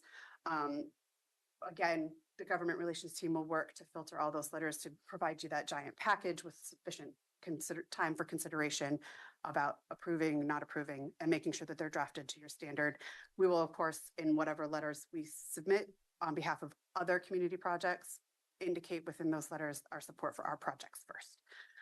So that will come as we get those requests for letters, and we will try to make sure it's all streamlined through the GR team. So you only have to do it as few times as possible, depending upon when things come in. So that is the internal steps. At this point, any questions about how we are going to proceed? Are you comfortable with that process? I want to underscore what I think I heard you say was that any letters, any requests that we get, we work with you, not independently. That is, I think would be appreciated. If there's a decision by the board to individually sign separate letters, it also provides information to your colleagues that way. But if it's going to come from the Board of Commissioners, it needs to go through us. Okay, thank you. Yep. So the only thing I have been able in prior years, been able to figure out, okay, we made these asks and our federal representatives and the president were moved forward on this level, right? And I sort of kept that in mind, going, okay, well, we might consider making these asks again and or new asks. The whole congressional budgeting and the process has just been a little bit too chaotic for me. So I'm not even keeping track of that anymore, which means I've moved from beyond being reliant upon you, but to be super reliant, right? I just cannot keep it straight. And so I'm assuming that as you go through this next steps, like, I don't know if I need to continue thanking Congressman Bonamici for support for the CAT or for behavioral health or workforce or what. It's just like, holy jamoli, because we try to express our appreciation as they go through their legislative process. So I'm just not even, I'll evangelize what you suggest we evangelize, because I can't even keep heads or tails on it anymore. Appreciate that, Chair Harrington, if I felt we were any less chaotic about understanding what their chaos is. But we'll make sure that you have that information as you have for parts of the deliberation the next time we bring the earmarks forward to you. Well, since I said it in a clumsy fashion, it's a big compliment to you that I'm 100% reliant on you in this way. Thank you, Chair. Thank you. Any other information needs on this? Thank you. So now we're going to turn it over to the real meat of what we're here to talk to you about, and we're going to start with a preview of the two big policy issues we expect to be coming, where we have drafted some frameworks for your consideration. And again, the policy questions are on either approving or what further refinement we need to make to the drafted policy frameworks as we advocate, and what further information needs do you have? So I forgot, I'm turning it over. Commissioner, for the record, Zakir Khan, Government Relations Manager here at Washington County. The Joint Committee on Addiction and Community Services, or Community Safety rather, has been working to create a proposal. It's a draft framework that they were willing to receive feedback on from a variety of different stakeholders. And they've now released that framework. We've detailed that in your previous GR memo in the last week, and we'll detail some of it here today. Also, the Association of Oregon Counties is working to finalize positions, as you'll see in your legislative packets over the next several meetings that they are hosting next week. And so we just want to begin with a question. You have the framework that we have drafted for you and for the county within your packet. Do you approve of the use of the drafted policy framework on Measure 110 reform, or do you have any feedback that you'd like to offer to us? I need to. So it's on slide 14, we'll get into it, but it's on page 28 of the GR section of the packet. That's number ahead. So for the framework, just to I know I have something to say, but I don't want to get in the way with my colleagues. Are you wanting to speak to the framework? Because that conversation is on slide 14, that we're just okay. reminder of the policy Yeah. question on this. Keep going. Keep Sorry. going. Excellent. No, thank you. Clarifying. No, thank you. Thank you, Aaron. So one of the first concepts that was introduced before the committee as part of their framework, and there's a behavioral health side to the framework, and there's a public safety side to the framework. And that was getting at medication-assisted treatment. So there were a couple of different policy planks here, which is number one, prohibits insurance from requiring pre-authorization or utilization review for the use of prescription drugs for treatment of a substance use disorder. It prohibits discrimination against individuals with substance use disorders in residential care settings who are utilizing medication-assisted treatment. And third, regulates the dispensing and the reimbursement for medications prescribed for opioid use if prescribed by a care provider who's licensed to do so. Next slide. And then they introduced some additional planks. So they wanted to deal with network adequacy. So they said that they wanted to require coordinated care organizations to contract with enough addiction treatment providers who are geographically distributed to ensure that treatment services are accessible to all members of the CCO. In addition, and this is what I call the temporal parking lot, it's the things that are going to be studied for the next legislative session. And they're studying youth access to substance use disorder treatment. You'll know there's a lot of prevention discussions that are happening in the legislature. Substance use disorder providers obtaining credentialing, which is important for potential reimbursement reasons and consistency across the state. And then reporting to the legislature about recommendations for the expansion of the SUD treatment workforce. There was an initial gap analysis that was released during legislative days that really showed significant gaps in the amount of workers that the state has. And it's been an ever prevailing theme before this board as well. An initial program that they'd like to have up online and up by 2025 is the Certified Community Behavioral Health Clinic program. And that would do things like have mobile crisis, stabilization systems, screening, peer support, and counseling. And the goal is to apply to the Center for Medicaid and Medicaid and Medicare Services so that they would be able to get reimbursement to provide funding for that. And then at the moment, there's plan for one training program in terms of peer support specialists. I do want to note on this, when we saw and caught wind of this workforce plan, we immediately set up a meeting with Senator Lieber's office, as well as her staff, to address our workforce concerns. As has been a prevailing theme in our CAT discussions, and as we're going to have a tour on tomorrow, we really need to size up that workforce if we're going to be able to open in on time. And I'll turn it over to Pablo. So could I Sure. ask a quick, so your last comment, Yes. Zucker, relates to the first bullet on the access to behavioral health treatment. and network adequacy. That's really workforce dependent. Isn't that the whole gist? Yes, Okay. absolutely. I just want to make sure. And I'll say that's a really substantive step to deal. ensure network adequacy. I know that there's been discussions about network adequacy in the past and nothing's ever passed. So this is a really significant policy departure. So I think this is the point for me to speak up with regard to behavioral health. But I might be bringing up points for subsequent slides. Subsequently, you talk about shovel-ready projects and capped.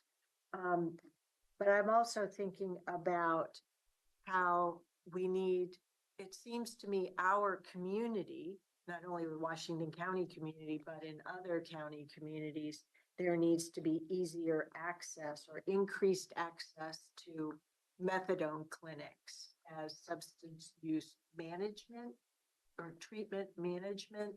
And so I don't know, I know we had a recent presentation on an entity, a healthcare entity that wants to add an additional methadone clinic in our Washington County community to improve access. And so I don't know if it fits under the legislative concept here or future funding. So I'm just putting it out there now. It's increasing the community access. So, and then the other thing is we have substance use treatment availability for those who are in our jail. But that also puts strain on our jail deputies.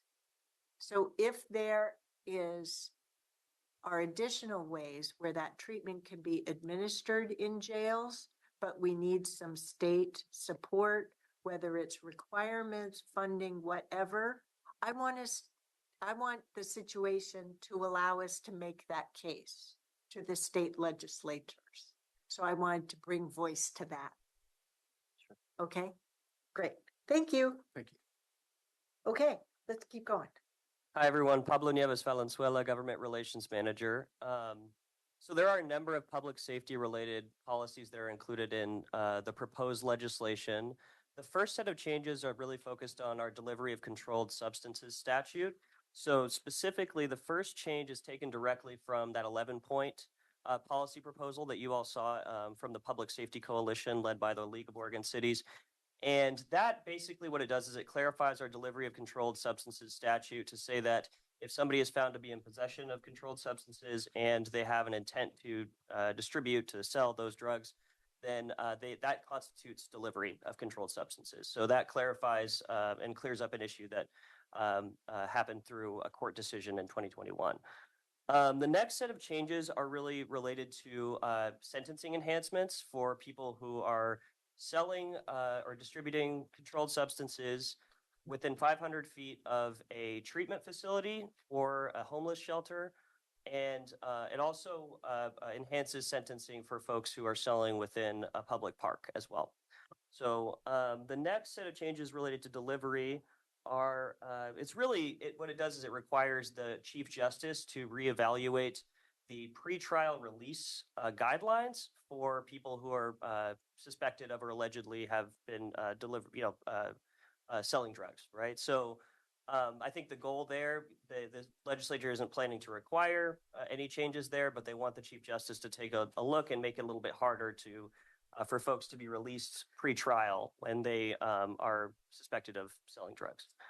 The next set of changes are really focused on our possession of controlled substances statute. And this area is getting quite a bit of attention these days. You may have seen some articles about it. Currently, the punishment for possession of controlled substances, it's an e-violation. So the maximum punishment is a $100 fine. What is being proposed is moving that to a C misdemeanor. So the maximum penalty for that is 30 days in jail and a maximum of a $1,250 fine, or both.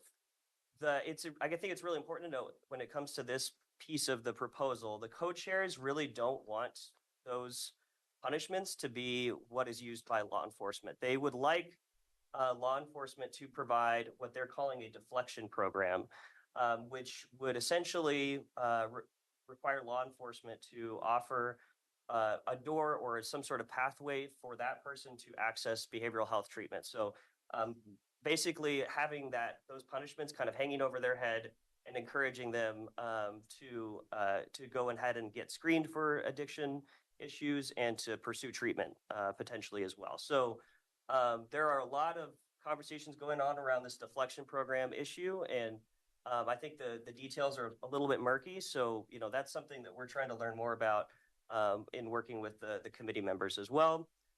The next change is really focused on equity issues. So the idea is to track demographic data so that if there's folks who, if there's disparities in enforcement of drug laws, if BIPOC communities are being disproportionately impacted, then they could track that information and ideally respond to it through changes to the law that, ideally would drive down those disparities. So the fourth piece of this is it's related to the deflection issue. So it's funding for impact grants.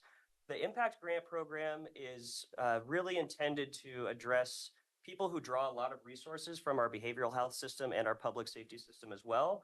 And the legislation proposes making some pretty significant changes there. And the idea is to provide an allocation of funding to all counties to be able to set up or expand deflection type programs.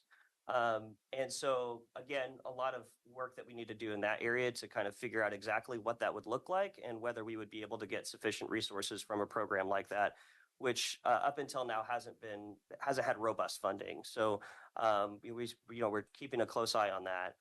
The last public safety proposal here is an expansion of the welfare hold timeline. So for folks who are visibly intoxicated, posing a threat to themselves or others, the idea is, right now we're allowed to hold folks for up to 48 hours, and this would expand that to 72 hours in response to concerns that 48 hours isn't sufficient to help somebody actually stabilize. But you may have remembered, from the AOC conversation that 72 hours might not be enough either. So, there's definitely still some open questions there as well. But yeah, those are the main public safety related issues that they include in this legislation. I also want to mention that they did say they are planning to make investments in expanding specialty courts, but that's not included in the proposal they have right now. So yeah. So I have a couple points here. First, on bullet point number 2, I appreciate all that you verbalized here. I want to bring forward that with all that was said, this is where I think there's going to be dynamic tension between our being open to continue to work with the legislators on the committee in this proposal and what our AOC colleagues might want to position as a demeanor. So I've done some scenario thinking, and this also comes up, colleagues, because staff has asked me to potentially represent us at a committee on Monday, which would conflict with Monday's AOC Ledge Committee meeting. So what the outcome I'm looking for is that Washington County, lunch is revisited. We're able to achieve what we think is good for Washington County. And if that means Commissioner Tree says that District 8 rep and I need to be at the Ledge Committee to neutralize some things, then this is where I lean into the really need GR to decide. Okay. Sure. And we'll get another board member, whatever. So I just wanted to point out for my colleagues that this is where we may have some dynamic tension with our AOC colleagues. We did have a really good discussion here on the board with that prior work session on that 11-point plan. Thank you. You know where the majority is. On the enforcement of data tracking, yeah, I get that, and equity issues. What I'm really a bit warned out about, and I'm a commissioner, I'm not even staff having to do this work, is on data tracking with SHS. Metro has warned, not only, in my opinion, our staff out on data tracking and reporting, but has warned me out, which astonishes me. I love data, right? Total data geek. So if they want more data tracking, this is where I'm very sensitive to underfunded, let alone unfunded. You get what you pay for, right? They can't just say, well, we're giving you this money, therefore you have to. No, you give us the money to deliver services. If you want additional data tracking, don't forget to pay us to do that too. I'm being kind of firm here, aren't I? So, and then my last point was on just that underfunded part. Yeah. Thank you. I'm with you. Yeah. Thank you very Other much. commissioners, I know I jumped in there. The only comment I've made, it's hard, if other people are involved. It's not my area of spending a lot of time, but it's hard to understand the cost of all this. Right. Nobody's ever quantified it. So, for instance, the expansion of welfare, what's that cost us? The enforcement tracking, what's that costing? So in an earlier slide, gee, we're not going to allow them to pre-qualify any insurance coverage. What does that cost us? So, Yeah. I appreciate we're policy driven, but frankly, the taxpayers are driven by costs. We never know the costs of any of this stuff. We just say, sounds reasonable to do. Yeah, so I know the Association of Oregon Counties, they recently, just today, I think they sent out a set of questions to help counties kind of collect in a uniform way, collect information about what the costs are going to be for the specific proposals that we've seen thus far. And of course, one of the tricky parts is we haven't seen the actual policy language, right, for all of these proposals. And of course, the details really matter when you're pricing out these sorts of things. So we're going to keep a really close eye on that, and we'll work with our departments to make sure that we're getting cost information to the legislators and to you all whenever we're able to do that. And we have been in constant communication with our department heads about these specific questions. That's part of what we brought forward in December when we started the conversation around the framework, is that the framework is very much focused on impacts to the county, and making sure that not just unfunded mandates don't occur within this process, but the underfunding that the chair talked about is a massive concern that we have across the board, both in behavioral health and in public safety. Yeah. And we will continue to do that. And as soon as we have that information, because I do know that AOC has asked for commissioners to be prepared to talk about it at the Joint Measure 110 Steering Committee, which Commissioner Fye is one of the 4 co-chairs of. So we're trying to figure out what all we can actually put together, but it is a challenge for our department heads to dip their heads into the ether of costs when we don't know specifics. And I will. The board hasn't given them prior tools Mhm. in order to be able to do those queries of data easily. So I accept that shortcoming. But our staff is talented and they work really hard to figure out how much more work comes with a new, for example, data tracking that our sheriff's department would have to do, somewhere like the stop data, but for a different set of interactions. But yeah, Commissioner Rudders, that's what we care about, because we can't do any of this work if we don't have the money to do it. We're already stressed enough across the county. Yep. Go ahead, Commissioner Reese. I know, I'm looking at this slide, but I'm also looking at the next slide and how those two are connected. And what I'm asking is, as we go through these public safety pieces and we either agree or put on the brakes, I want to be thinking about those things in connection with getting the funding for the CAT. So I don't want to jump ahead, but at the same time, I think we need to be It's okay. holistic, holistic about how we approach this. It's a little bit of a, Yeah. give here and take here too. Yeah, Commissioner, and to that point, when we saw that the framework was released and they had blank amounts for the dollar amounts, as they typically do on legislation when they're just discussing it in policy land, we immediately asked, what is the amount you're looking for on these specific policy planks? Because it does matter when, they're trying to identify funding. And so we've put in the co-chairs of the Joint Committee on Addiction and Community Safety asked for shovel-ready projects, and this is the ask that we submitted via that process. What shape or where that funding ultimately comes from is still a bit up in the air at the moment. We don't know if they're going to pull a general fund bill or if there's existing ARPA funds that the state government still has. And so we're kind of just waiting and seeing for that announcement. And this is, it's supposed to be in my update report, but I'm going to say it now, that we did have the meeting last week, and Rep. Nose and Rep. Nelson were both there, along with the support person from Rep. Sanchez's office, Ways and Means.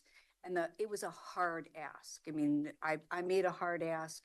It was very clear what our needs are and what the return was going to be. And I can tell you that there's a lot of head nodding in the room, and it was very helpful to be on that tour together with the other mental health providers from around the state. So, but again, I want to make sure that we're, okay, we'll do some of these things, but we expect this. That's kind of what I'm talking about too. Appreciate that, Commissioner. Thank you. Well, since we're on this slide, I'll ask, I think this is great. Thank you very much. But I really got thinking about the workforce, securing the workforce and retaining the workforce. Mhm. So I'm wondering, I believe it's CODA has been selected as the operator per contract. I'm wondering, can the state legislature approve funds for hiring bonuses and 3-year retention bonuses for the CODA CAT staff? I don't need the answer today. What it is be creative, push the edge of the envelope. We need to hire the staff. We need to retain staff. But as I say this, I also told myself that I was thinking about primarily for out-of-state hires, because I don't want to be stealing from within state, right? No stealing from other counties or whatnot. So either out-of-state, recent college grads, so on and so forth. And I understand we've got pay equity with regard to our direct employees. I don't know how that relates to those who are operating under contract, right? I'm just trying to practice the art of the possible and push the edge of the envelope. As hard as we can. Yep. I appreciate that, Chair. And just to let you know, we actually do have a proposal in the works that gets at each element of what you just talked about. Go team, go. Part of why they have meetings in an hour. Keep going. Next slide. And next up is Pablo. Yeah, great, thanks. So if you refer to the framework, the updated framework that is in your packet, this slide really just mentions the changes that we made, which really corresponded to the feedback that we received in the last meeting with you all. Can we be specific about which document in the packet? Are you referring to page 324 of 352? Oh, I only have the packet numbers based on the breakout version. It is the one that is titled Washington County Policy Framework for Successfully Addressing the Substance Use Disorder Needs and Impacts of the Community. Ding, ding, ding, ding. Page That'd make it as 324 long as- of 352. Thank you. Thanks, Erin. Awesome. In honor Appreciate of it. Commissioner Willie not being here, I use as many words as possible. That's great. We're on the same page, or at least I'm on the same pages. Great. Yeah, we got really robust feedback in the last discussion with the board. And so we worked to implement all of the changes that were requested. It seemed like there was pretty uniform agreement with everything that was requested. So we added some language about sustainable investments and programming, put more emphasis on behavioral health and strengthening that system. We added some language about youth substance use prevention and working with schools, equitable enforcement of drug-related crimes, wraparound services for people struggling with addiction, and stabilizing our criminal courts, as well as expanding and creating new specialty courts.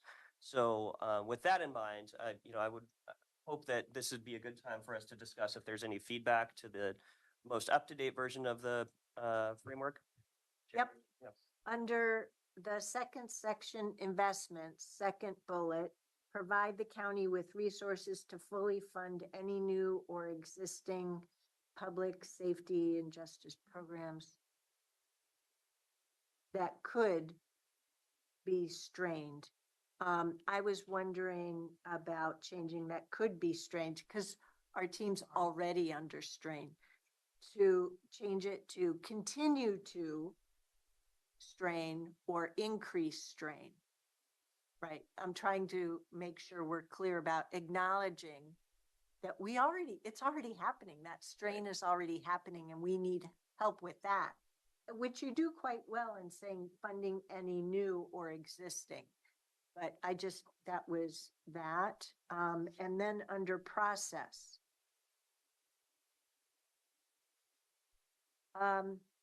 There was something, and I can't quite figure out if my comment is on one specific point, but I want to make sure that it talks about in your first bullet, state programs must work in greater collaboration with county public health and behavioral health programs.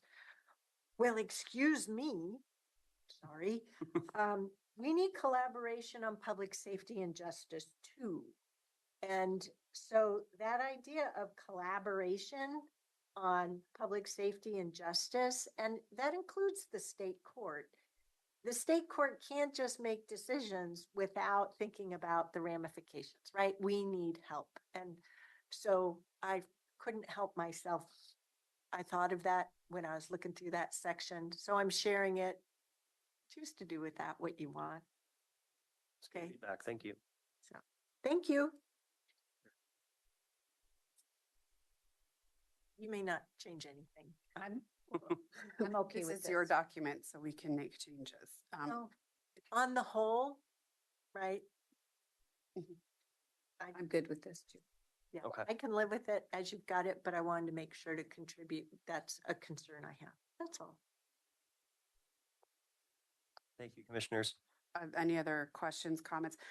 Because this is the question for you is, are you comfortable with us using this document as our policy framework? We'll make that change that you noted, Chair. So in that bullet point of changing it to continue to or increase strain on our systems, and we can add public safety into the collaboration piece. With those two changes, are the four of you comfortable with us turning this from a Word document into a pretty document? Yeah, I have a question. Please. I have a question around the process piece of this.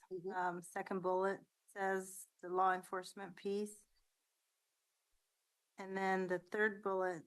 Wait, first, what is your So the thought on first- that second law enforcement piece? So, the first one, law enforcement must have the authority. So we're supporting recriminalization misdemeanor, Class C misdemeanor. Is that what? I'm a bit lost in. what That's this is. different. This is drug dealers and users accountable and preventing recidivism with health providers and So it's drug dealers and users. So I'm wondering what, but this is recidivism. because I will there's say- two different ones. Thank you, Commissioner. I will say, I think that this language is, it's spoken, it's written in a way that's fairly broad. So it kind of leaves us a little bit flexible in kind of addressing specifically where we want to land on those issues.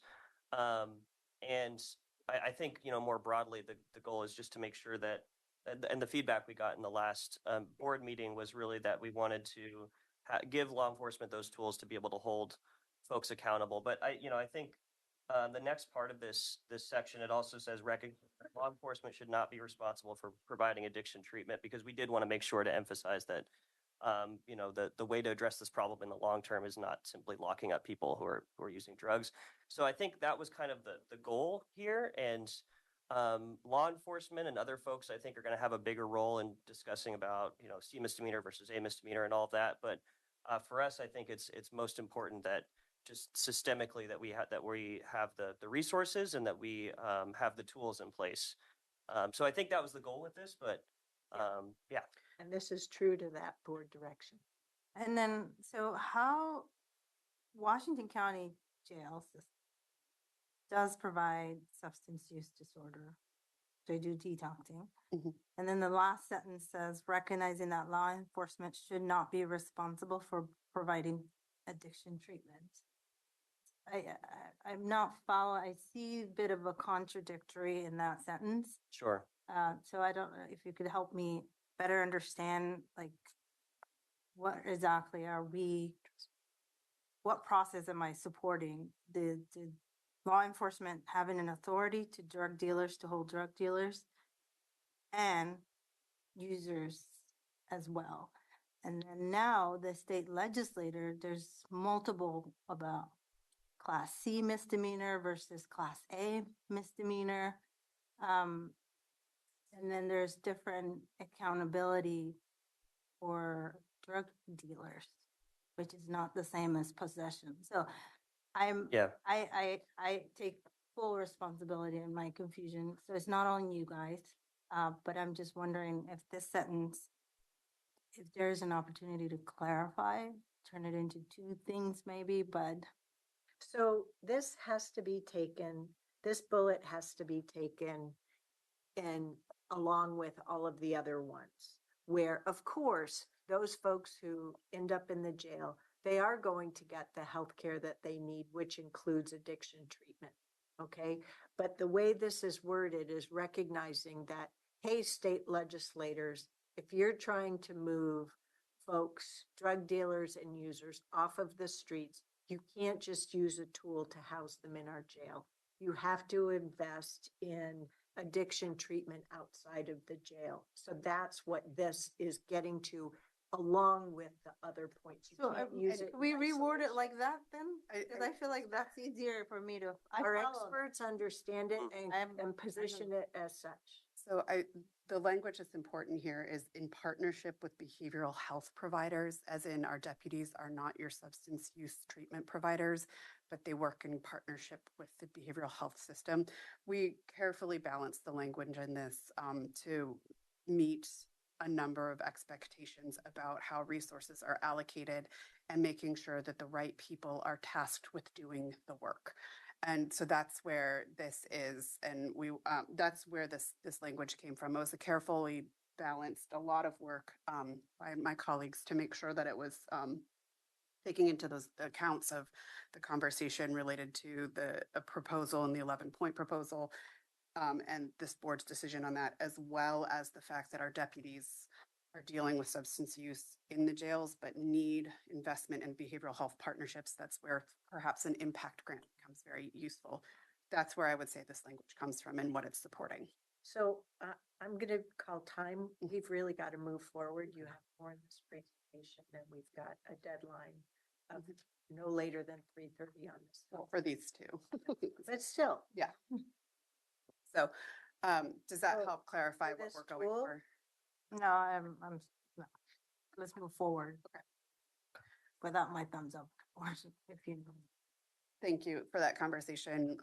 Once we have a beautified version of the framework, we will make sure to share it with the entire board so that you have it to hand when these conversations come forward. And we'll make sure that this is included with the information to support you at the AOC meetings, both the joint committee and the legislative committee. And Chair will have further conversation about where we think that conversation needs, where you're best utilized in Salem on Monday.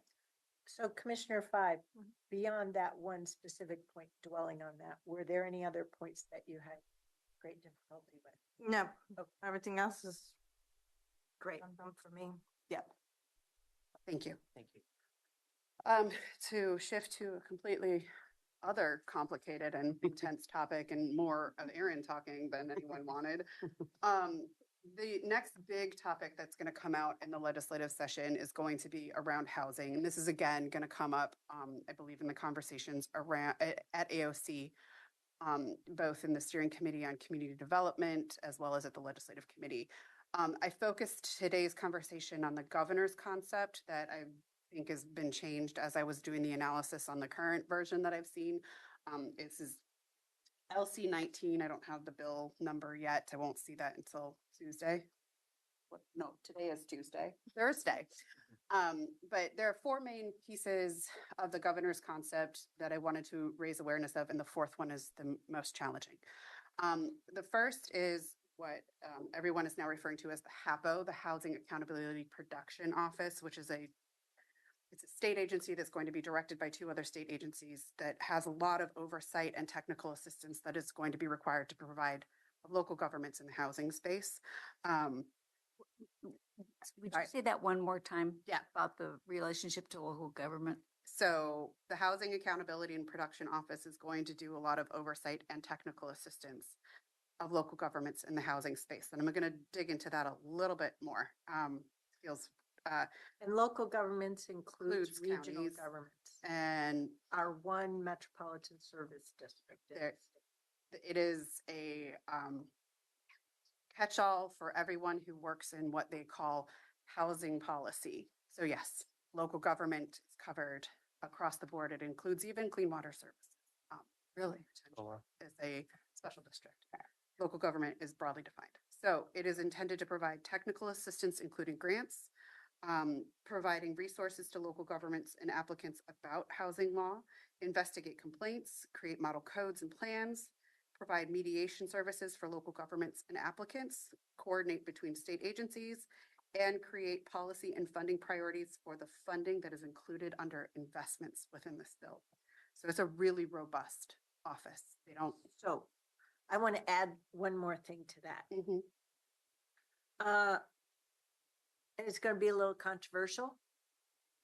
Support policies for increasing housing in cities, primarily incentivizing annexation of urban unincorporated areas that are included in urban service area agreements with the cities of Tigard, Beaverton, and Hillsboro. And thereby reducing state barriers to thus no later than the end of the long session 2025. What I'm saying is no lip service to this. Actual legislature do work to ensure that service districts, counties, and cities are not kept from achieving these lofty goals that you as legislators, as well as the governor, keep talking about on housing development and housing availability. They're championing one thing and have obstacles in the way on the other. I'm calling the elephant in the room. It's maybe a little elephant, but it's an elephant nonetheless. Sorry. There is a requirement within what is created here that they look at what is in the way and make Great. policy recommendations. I'm Like not sure annexation. I'm not sure that it goes to annexation based on what I've seen in this bill. Yeah, But it's really long. so I heard what you said. Mhm. At times when I'm tired, which is now, I need to see things in addition to hear them. So I agreed with what I heard you say. Okay. But I couldn't figure out if it was captured on this sheet and or on the slide. So that's why I figured I better bring voice to it. Okay. Mhm. So I can catch up with you again later. Yeah, we'll So that you check can back just in. hand me that note and say, here's what it is from that, whatever it is, proposal, LC 19. Mhm. That's all. Okay. Thank you. No. Could I, Yeah. on this bullet, Mhm.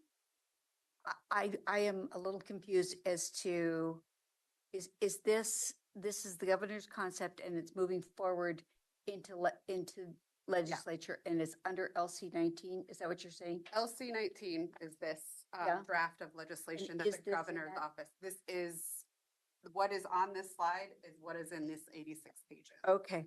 I Okay. tried to not make it 86 pages.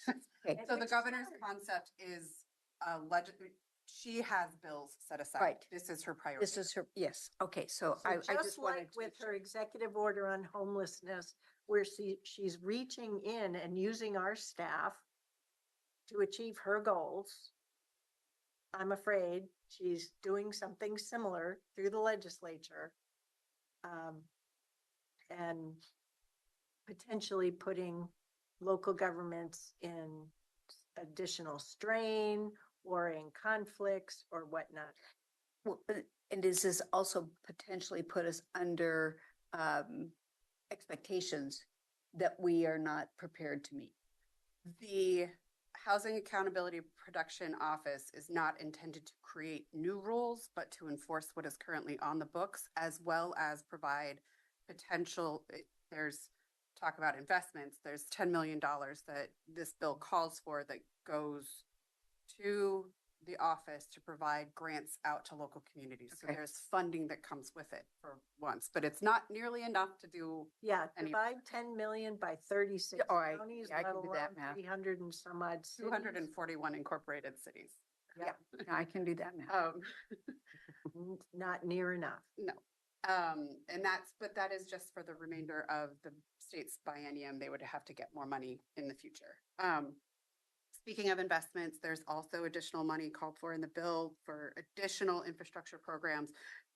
Right now, what's drafted is $205 million related to infrastructure for housing development, $10 million for brownfield, 205, and it's in two accounts, which is why it's a weird number.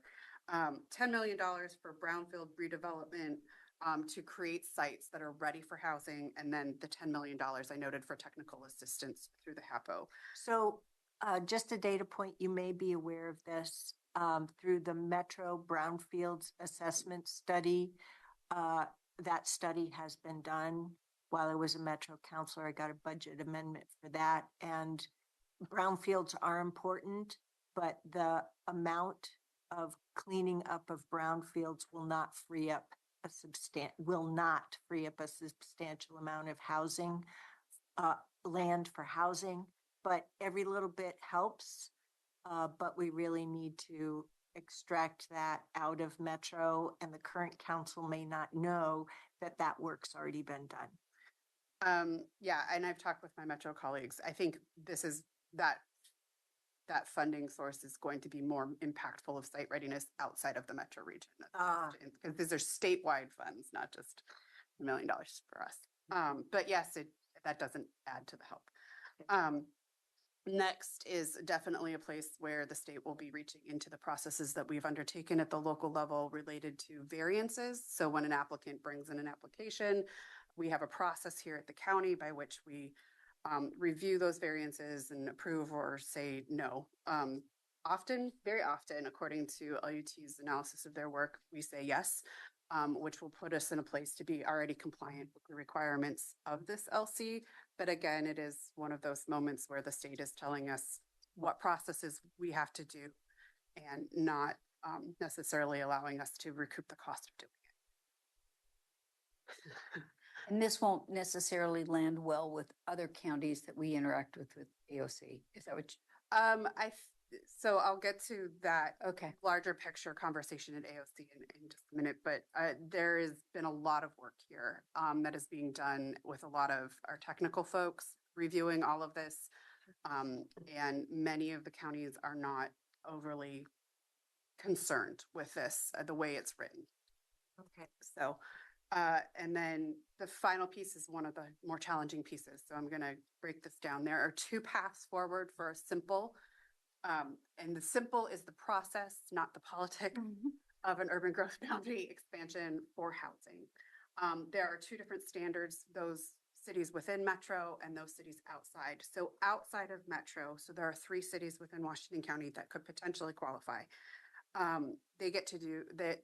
The process is created to create a one-time opportunity for a city to seek just a flat out approved urban growth boundary expansion for purposes of housing.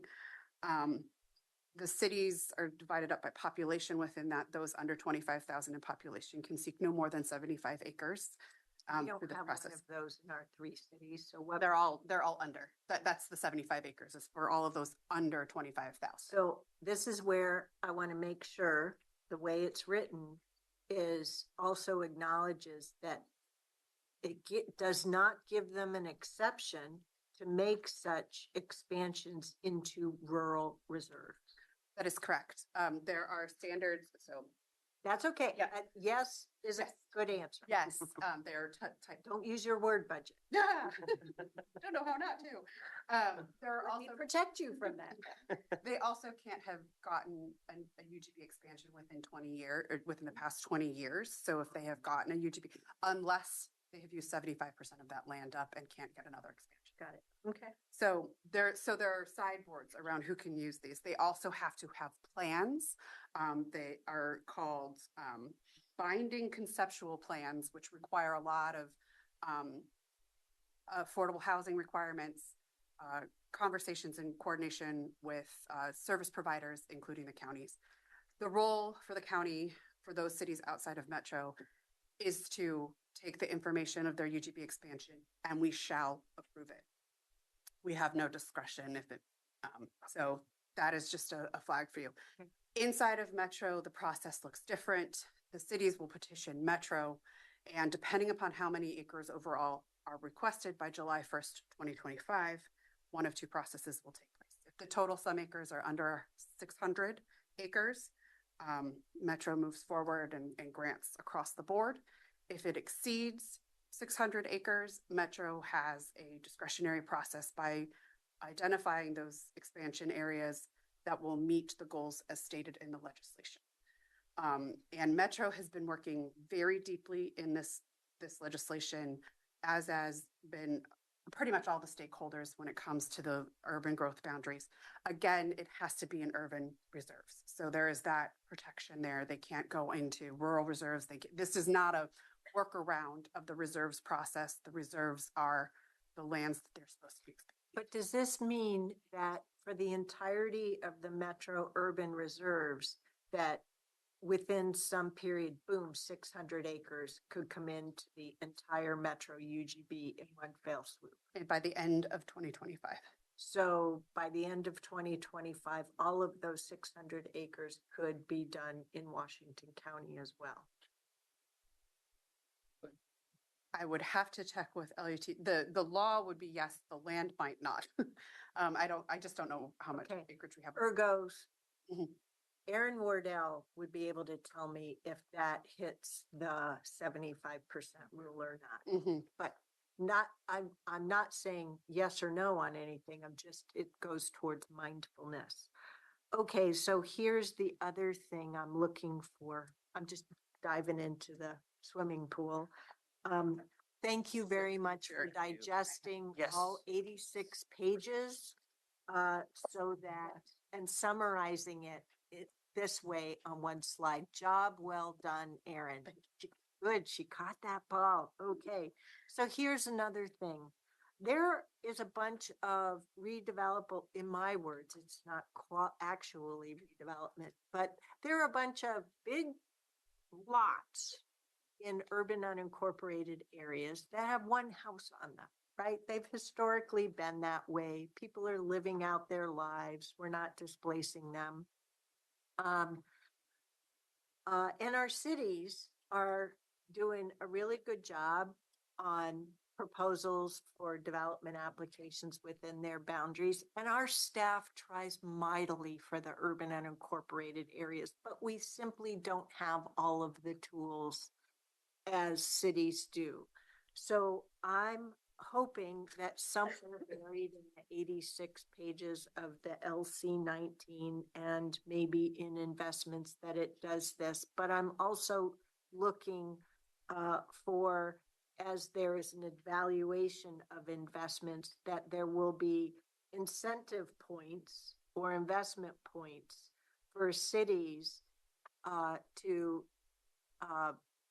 take over some of these opportunistic UUA areas that property owners of any kind are willing to see between now and the end of 2025 get moved on for additional housing.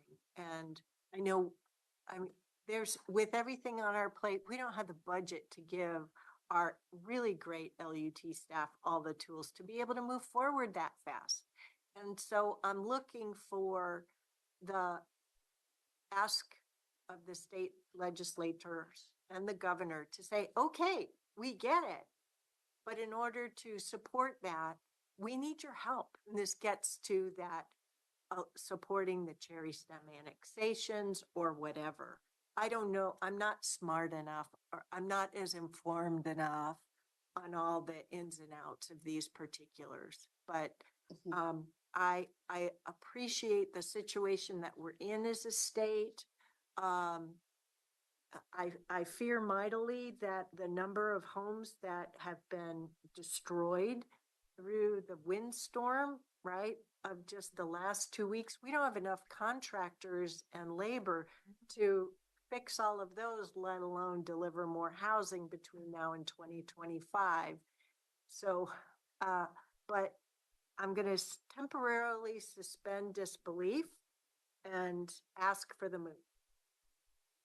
I will say that this policy concept is 2024's policy concepts. We'll start working on 2025's in probably about a month is my best guess. This is also not the only big 86-page housing bill that I foresee coming. There's one in my inbox that needs to be reviewed from Representative Dexter, and I haven't gotten through all of it quite yet. We'll bring that back in February.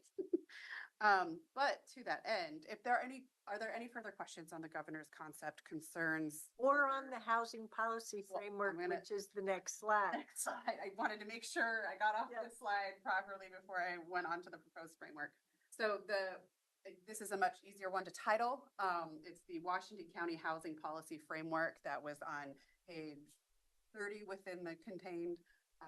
Yep, which is Okay. page 326 of 532, Thank you, Chair. of 352, excuse me. Yeah. So this is very much a one Washington County approach, combine housing, LUT, community development in these conversations. So realistically, our overall objectives that we definitely are, I will say the one Washington County process was incredibly easy between these departments as well. Their goal is the same across every department, is to make sure that the investments are capable of being used, that the processes don't get in the way of the work that we already know how to do, and that the funding that comes, that every program comes with the funding it needs to do it. And that includes to support housing, homelessness, planning across the board. So the overall policy goal, and then what we did instead of creating the same format of investments and process, we just named 3 major objectives and then put a little bit more detail and refinement under those objectives. So that looks really different from what we've discussed in the past. So the question to the board is this sufficient to meet your needs for the foreseeable few years as we continue to do an analysis of the housing concepts that are coming from the legislature, because it's going to be a long-term process. So this board, diving into the pool, sorry. This board has affirmed our county strategic plan objective of, and where's Danny? She'll remind me of the language that is in our draft county strategic plan update. We continue as a board to support that cities are the best place for urban development. And I think we need to put that in here.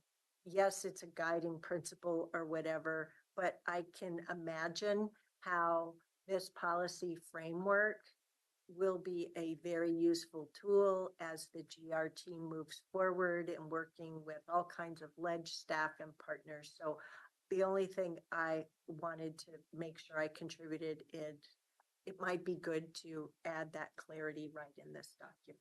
Thank you. That's really helpful. Can be done, will be done. Yep.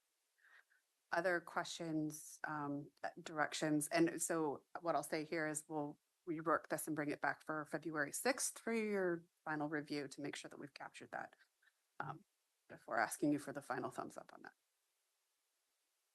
Thumbs up? Okay, that is the plan for that. So this is the part where I steal other people's notes and do my best. There's 2 other hot topics. One that if I don't say, Brad will probably get mad at me. So I thought I'd talk about recreational immunity. Thank you. Yes, we need it. Ag Lake, We will be definitely Salmonberry. supportive of the work. Metzger. Yeah, so recreational immunity is incredibly important, not just for our obvious parks, but the trails that we have been vital in both developing and supporting. So thinking about our partners at THPRD and the investments we've supported in them, the trail that we have pulled in federal funding through grants, like not just Salmonberry, but I always get it wrong. And I want to say it's not Council Crest, but my brain is tired, but the one that takes Hillsboro council out. in it. Yes, it has council in it. These are the kinds of things. Safe routes to school is another area that we consistently, so we'll be working really hard to make sure that our general counsel feels that we're protected. We are working Thumbs up. in coalition. I just wanted to give you that update, but letting LOC and AOC be the primary arguers, but providing them as much data as information and our logo. The other big area, which is where I'm stealing someone else's notes, because I'm transitioning forestry issues to Pablo's portfolio. You will get an updated list of our portfolios next week. But forestry is going to be shifted into Pablo's portfolio, but I will always be here as backup. But there are two big areas where big concepts are coming. One is related to the wildfire services and how it gets funded. There are two big proposals that are out there. They were outlined in a GR update from a couple of weeks ago. But just to remind you of what they are and how they've been changing, Senator Steiner is one of the primary conveners of a group to look at how we pay for wildfire services across the state. Her proposal is still under consideration. It originally included a $10 fee to be applied to every single lot that we would have to somehow, as the A&T providers, figure out how to put into our system. That got pulled out, so yay. But there is a conversation going on about how to offset that additional cost, but looking primarily at a harvest tax applied to individuals who harvest timber based on their volume. So that tax would be placed on that harvest and paid into the wildfire services funding, because it's gotten really complicated to get the insurance that we need. There is an additional one by a separate proposal created by Senator Golden. It is a referral to the ballot about how to support whether or not they support a severance tax, which is something that someone else will have to explain, that applies to the value of the timber that is harvested to put into a pot for wildfire services. I'm not sure that this conversation finalizes itself in the 2024 session, but we need to find a solution relatively quickly as wildfires become more robust across the state and it's draining the budgets of the Department of Forestry. So we're talking about wildfire services funding coming from potentially timber harvests, while at the same time we're having the other discussions about timber harvest. I'm just there is some of that disconnect that we can all recognize and mildly enjoy this late in the afternoon. And that gets to the second bullet point, but it's not just the state forest harvest tax that we're talking about. It's taxing on all harvest across the state. So it includes Even private. Okay. So the private folks are at the table. AOC is working very hard to be put at the table because so it's been a complicated conversation, but we are well represented in that conversation by AOC, but we will keep you very informed if anything progresses, as we do have a large amount of forest. Don't harvest, which will only make more timber be available for available fire. for fires. Oh, yeah. And If we're only gonna, we could control lightning. okay, I don't need to. Yep. So to the second bullet point, there's conversation around HCP financial impacts. I don't have a good insight into that because that conversation has not progressed to a point where they come up with the actual ask. But there has been a bill that the County Forest Trust Lands Commission Council, CFTLC. Yep. I forgot a letter in there. They have had a conversation and AOC will be working on, but this goes directly to some of the issues that have been raised by the HCP and the implementation of what is likely to come from the HCP. So Representative Javity, who represents Tillamook County primarily, is introducing legislation focused on ensuring the productive management of all state-owned forest lands. So those are the ones that the HCP would be impacting. So basically making sure that there is clarity around forest sales, and that there's not encumbering restrictions that are placed before any additional resources are committed to conservation efforts, so that the public has a fuller understanding. So this is really trying to get at some of the issues of the HCP. That the bill is not ripe quite yet, but I think that we are working positively with our county forest trust land partners to make sure that there's more consistency and transparency coming out of the Board of Forestry, regardless of the outcomes of the HCP. So we need to thank Commissioner Willie in advance for continuing to invest at that table. And one of the emails that I caught up with yesterday is now the state forester, Cal Matsuma.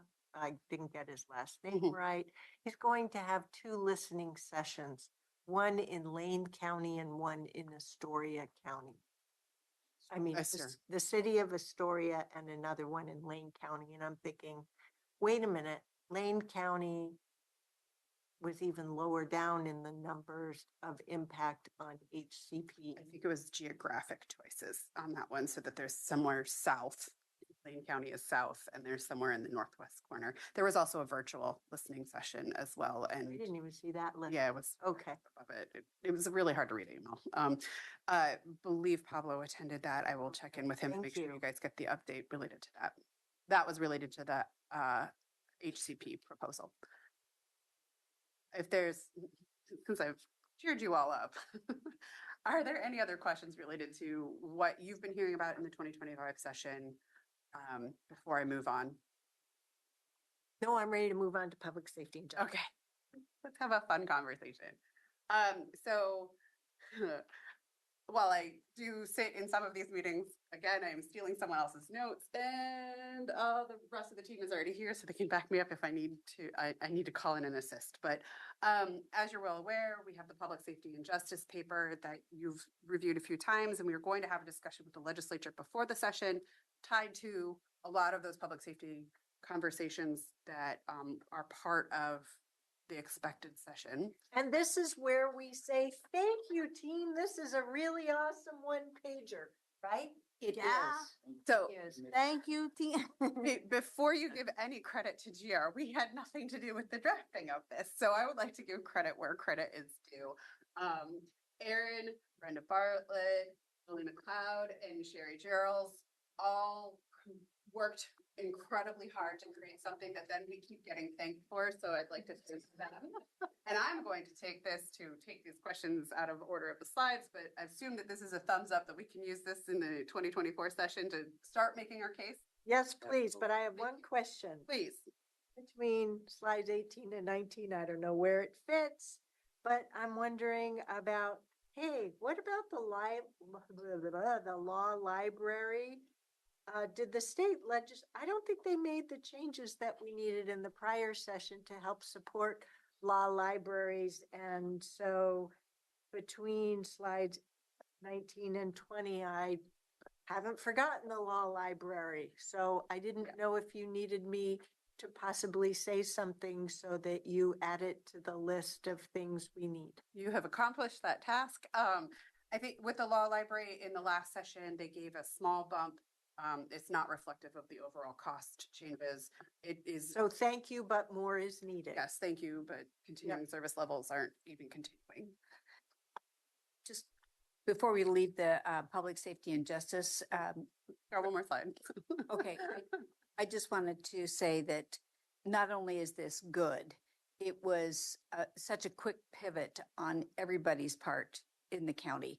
And without Catherine here, it was, Oh, yeah. there was a lot of, canceling the there was a election. lot of work that went in a very short period of time through GR, through Aaron's office with Tanya, others. And I saw it firsthand, and it was remarkable the way you guys did that. So thank you. Yep.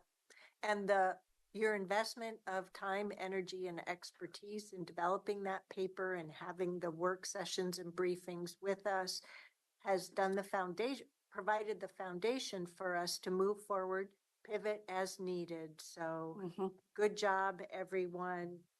It's a great 1-pager. I know that Aaron Calvert will be joining me, as well as I know Danny will be joining me at a future chair mayor's meeting to evangelize both the public safety and justice paper as well as the strategic plan, the county strategic plan update. Ms. Angie's doing it with city managers, service district managers. So the process is ongoing, and go team go. We're doing what needs to be done for our community. Yeah, and they've kept in close coordination so that we can make sure that the legislative bodies have this. So instead of reading the slide and going over these notes, which were What well do you written and need? thought out, the question for the board is April good for the next attempt at doing this conversation with the legislature. It'll be after session, largely because there isn't time during session. We will use you to go and proselytize in Salem about these needs and start familiarizing the legislature.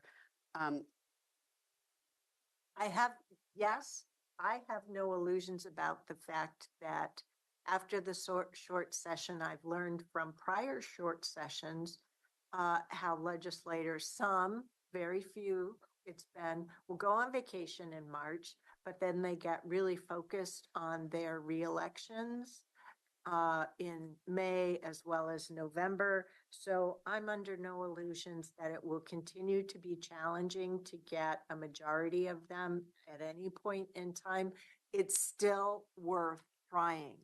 And whatever we have, one or more is a success. I know you want more than one, don't worry, but we're just going to have it and go from there. If only their staff comes, it'll still be a success. Okay. And I speak for myself, and I'm sure others agree that if we need to have multiples, you can use multiple commissioners as well. Oh, for the legislature. Yeah. Yeah. That's a given. But on that public safety and justice post session. Okay.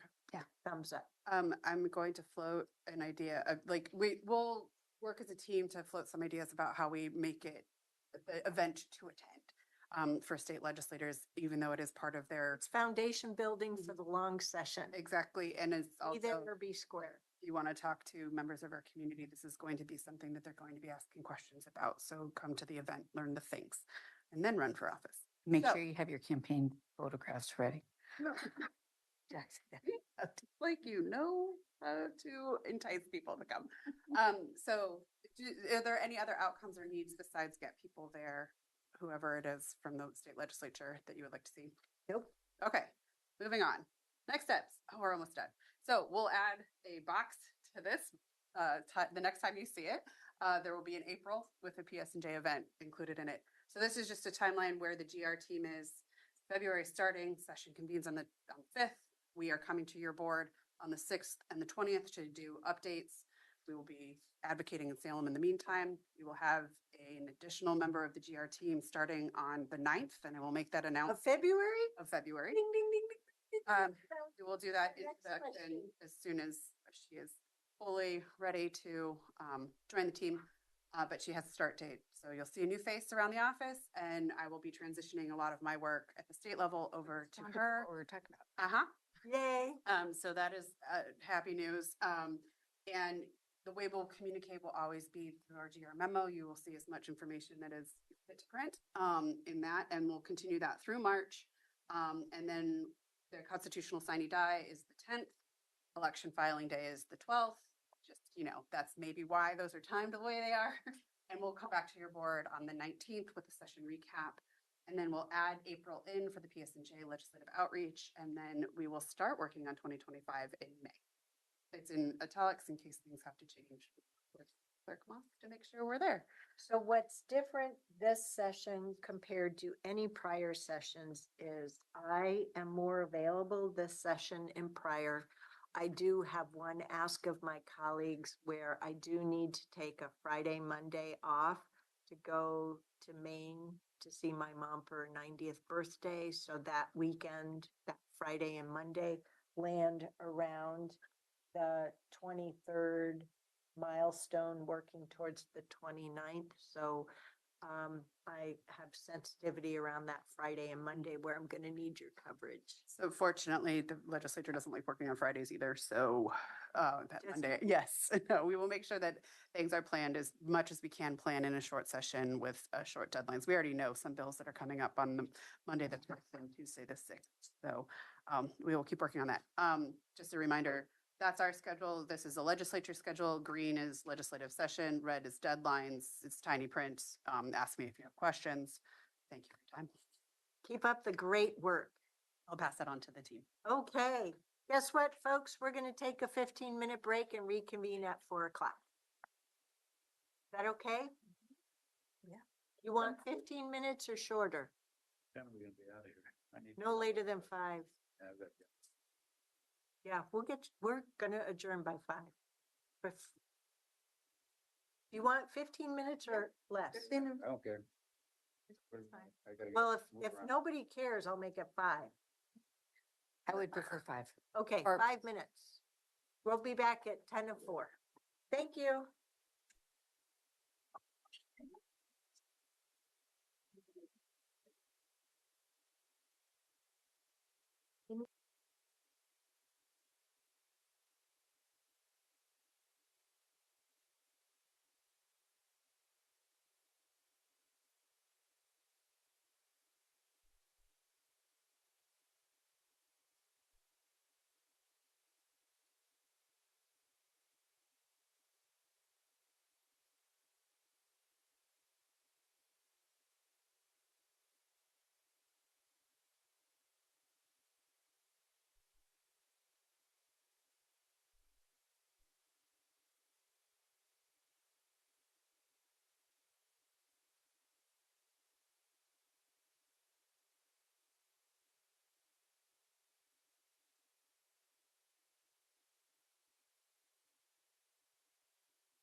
Can you stay till 5? If you don't, you go. I know this next topic is important to you. It is, that's why I'm here. Okay, so we're reconvening and I realize, we're gonna try and we are going to give the next topic 45 minutes. And then we'll have the remaining time for board and leadership communication, but we will prioritize leadership communication first because we commissioners can always send an email, okay? But we need to make sure that all three of you have sufficient time for your leadership, your original leadership communication, okay? I'm not. It helps. I don't really have it. Okay, okay, all right, I will be very short too. okay. But don't hold back is my point. Of course. Okay, so now we're going to shift over to the Westside Multimodal Improvement Study recommendations. And welcome. Are you Ms. Hawkins? I am. It's a pleasure to meet you. On behalf of all of us as commissioners who may or may not know you, but Commissioner Trees probably does know you very well from the work of the committee. So thank you. Take it away. Thank you, Chair and Commissioners. So along with Kate Hawkins, who's with Metro, yes, as a project co-manager, we also have Stephanie Millar, who's joining us online from ODOT. Stephanie's the other co-project manager for this. Hi, Stephanie. So we appreciate both of them giving us their time this afternoon to walk through the recommendations for the study. I know you've seen some media coverage of this, and I think we would like to just talk through with you and make sure to share what the actual recommendations that are coming forward from the steering committee look like here. Be happy to answer any questions that you may have. And I also wanted to just acknowledge as a reminder that Commissioner Trees serves as your board's representative on the steering committee for this study. With that, I will look to Kate and So I told Stephen I didn't want to make any comments, but I changed my mind. So I just want to say thank you to Metro and to ODOT for the work that was done here. I also want to remind my fellow commissioners that some of the media that you saw was misconstrued the recommendations from my perspective. And I did work with Metro on that to try to get out a truer picture that this group was not recommending tolling, that there would be further, we recommended further study regarding tolling. So just as a reflection point, we talked about that here, and that'll be discussed later. So thank you. Good afternoon, Chair and Commissioners. I'm Kate Hawkins, Senior Transportation Planner with Metro. And today I'm joined by Stephanie Millar, Principal Planner with ODOT, who's joining online. And we are the co-project managers for the Westside Multimodal Improvement Study. We're here today to provide you with an update on the work that has been completed to date, the current status of the study, and discuss next steps. And we look forward to hearing your feedback and questions. So I'm going to start off with some background. In 2019, the governor's office asked ODOT to study conditions and needs on the Sunset Highway and evaluate actions that ODOT and its regional partners can take to build a multimodal system that supports all who rely on it. ODOT and Metro are co-managing this study which centers on the US 26 Sunset Highway from Hillsboro to the Vista Ridge Tunnel. The types of investments considered and evaluated extend beyond these boundaries shown here in the study area map. The study kicked off in January of 2022 and is expected to conclude in the first quarter of 2024. So we're near the process of wrapping up. ODOT and Metro are partnering with local jurisdictions and businesses and community-based organizations to help guide the study's progress. The study is led by a steering committee, which consists of elected officials and agency managers from partner agencies, particularly those who own and operate transportation infrastructure in the study area. And we're very fortunate to have Commissioner Treese representing Washington County on our steering committee. We also have 2 business representatives from the Washington County Chamber of Commerce and Greater Portland, Inc., and 2 community-based organizations, Apano and Centro Cultural. This committee provides guidance to project staff and has met approximately quarterly over the past 2 years. And ultimately, the final product coming out of this study will be a recommendation and implementation strategy that's developed and approved by the steering committee. These are the key issues and needs identified within the study area. They build on findings from existing reports and planning efforts, and were refined with input from our project management group, which consists of technical staff from local jurisdictions. Stephen Roberts represents Washington County in that group. And you can see here that identified issues and needs in the corridor include transit travel times, last mile connections, safety, commitment to climate and economic prosperity, and freight mobility. Pardon the interrupt, Commissioner Treese. When I first started as a Metro counselor on transportation, I learned of a study that had just been completed before my time that Metro, ODOT, and I know at least the city did on BH Highway east of Highway 26. It's a Metro study. I got fully briefed on it then. I realized that was a long time ago then, but it's in your district. You may want to. Right. Your overview reminded me of that. So that may Thank be you. something you want We to should look at that for other purposes as yeah, well. exactly. It's other purposes, other transportation and land use purposes I was thinking about. Thank you very much for your grace.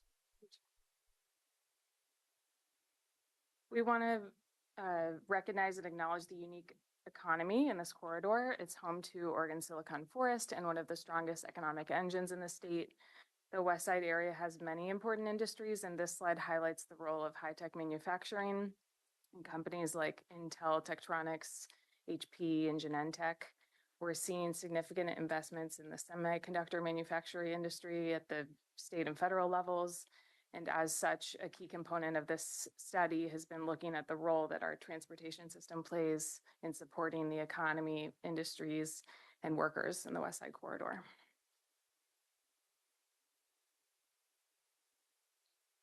US 26 is an important freight corridor for a variety of types of freight, everything from semiconductors to agricultural products, and has the highest freight volume of all non-interstate highways in the region. However, we can see here that freight is not what's causing the congestion on 26. It actually makes up a relatively small share of all trips on 26. Shown here, it's just above 5% of total trips on an average weekday. But it's important to note that congestion is clearly contributing to diversion of freight travel onto alternative routes. The graphic on the right is showing a dark, bold line on Cornelius Pass Road, which is showing us that on that roadway at peak travel times, you can see up to 25% of trips are freight. So those freight trips are happening likely because Cornelius Pass is a more reliable route during those hours.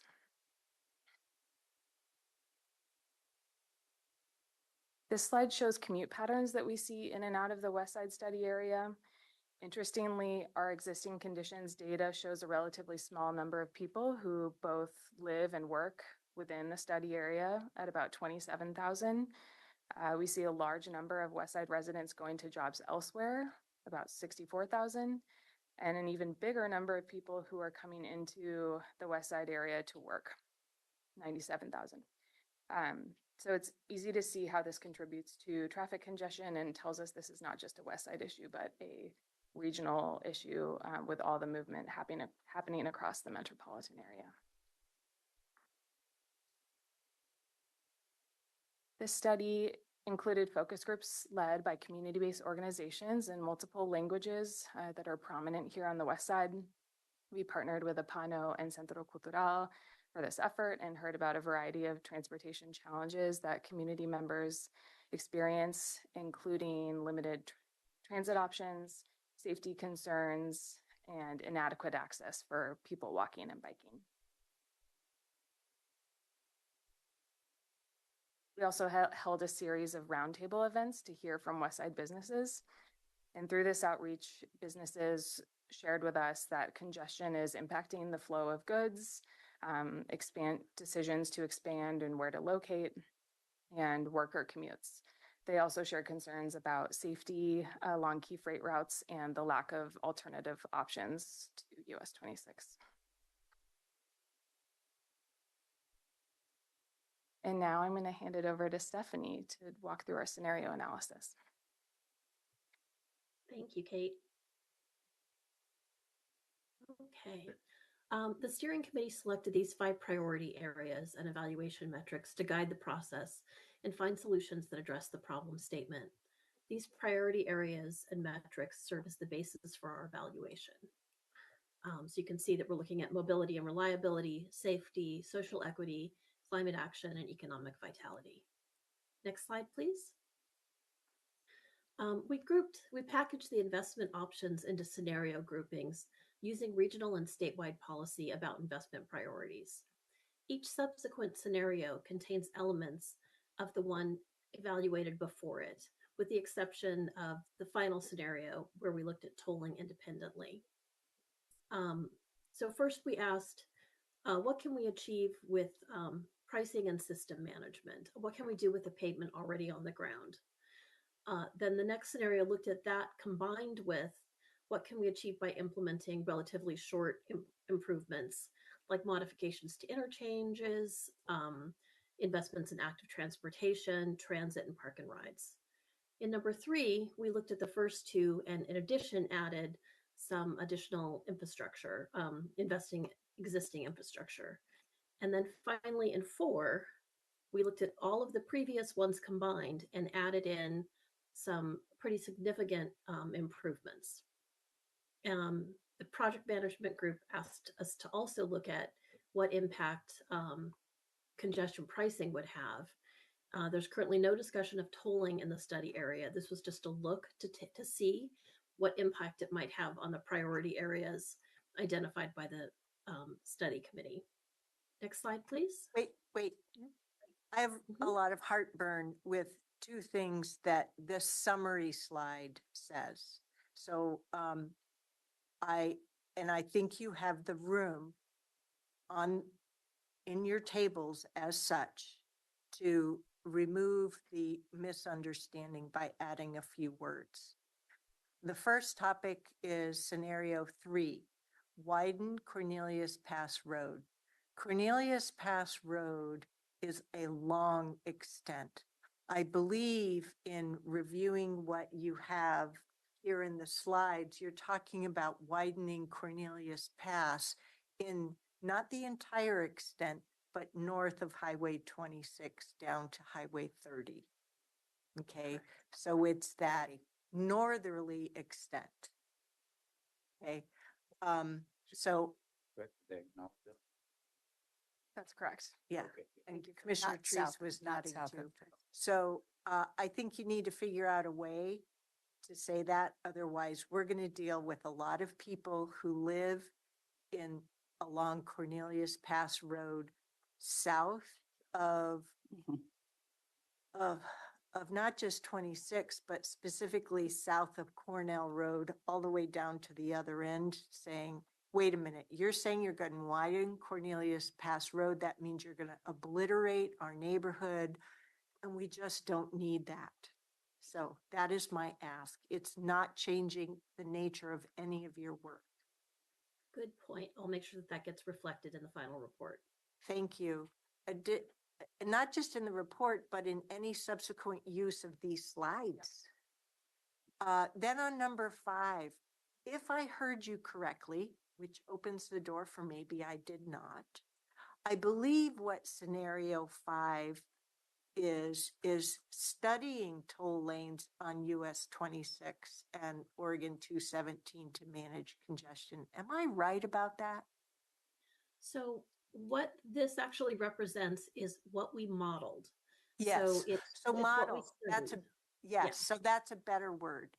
Inserting Yes. the word model toll lanes is Great. also going to be clearer, so we don't end up with more of those articles of people jumping out of their skin.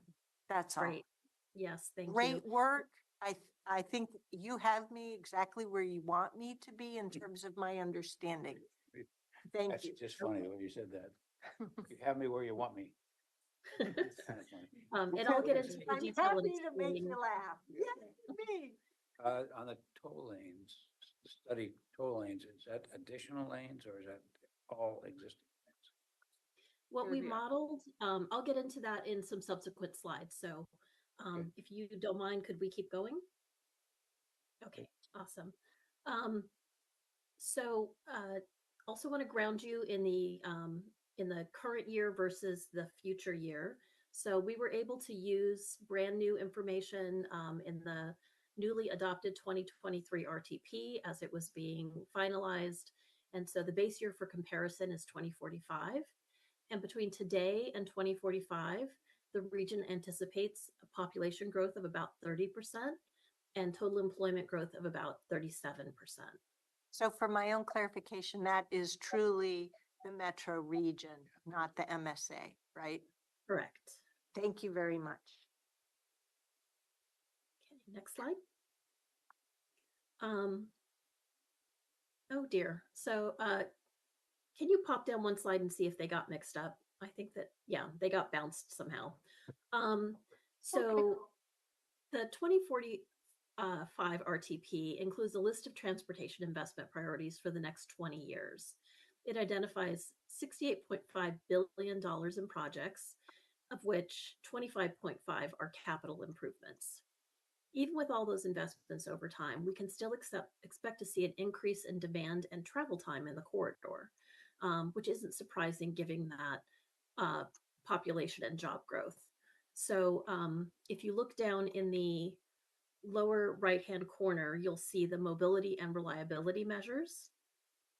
And you can see that the travel time from today is about a 12% increase over today in the morning, westbound, and 8% in the afternoon, and then eastbound, 13% in the morning and 8% in the afternoon.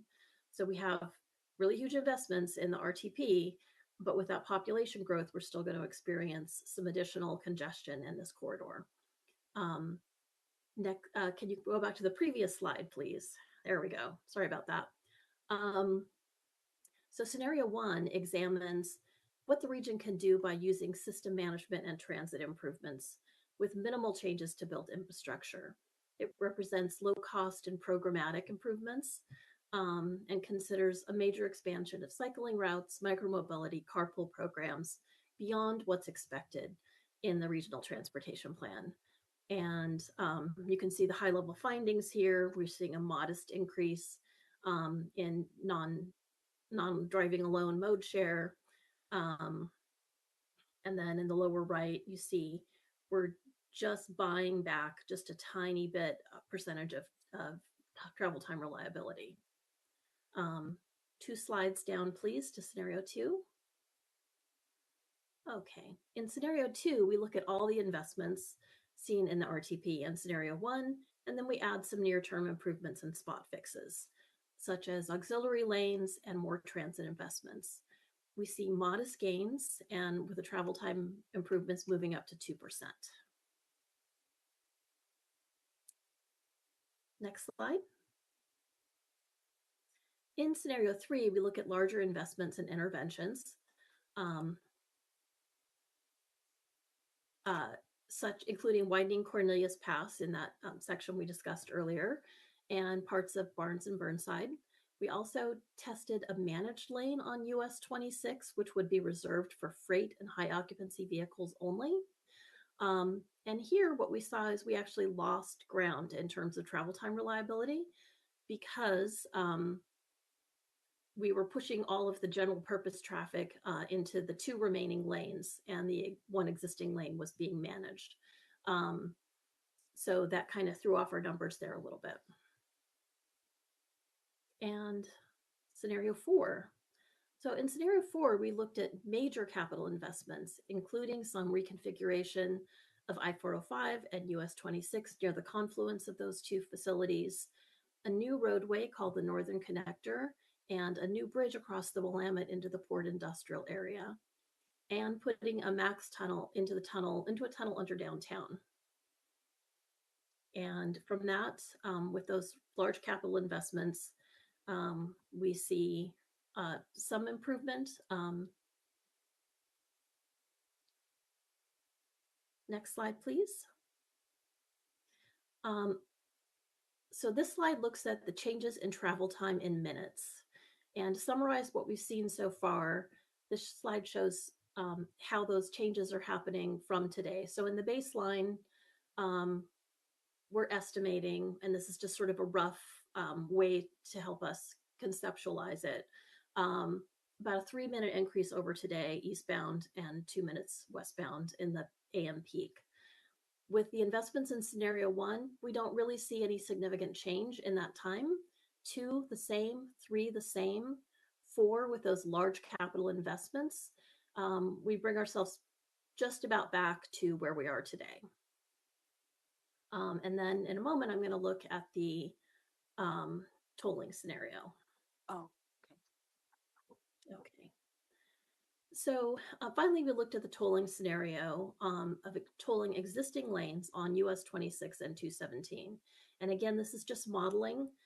This was just trying to look at what could we do to affect the conditions to get us the travel time reliability and other improvements that we were looking for.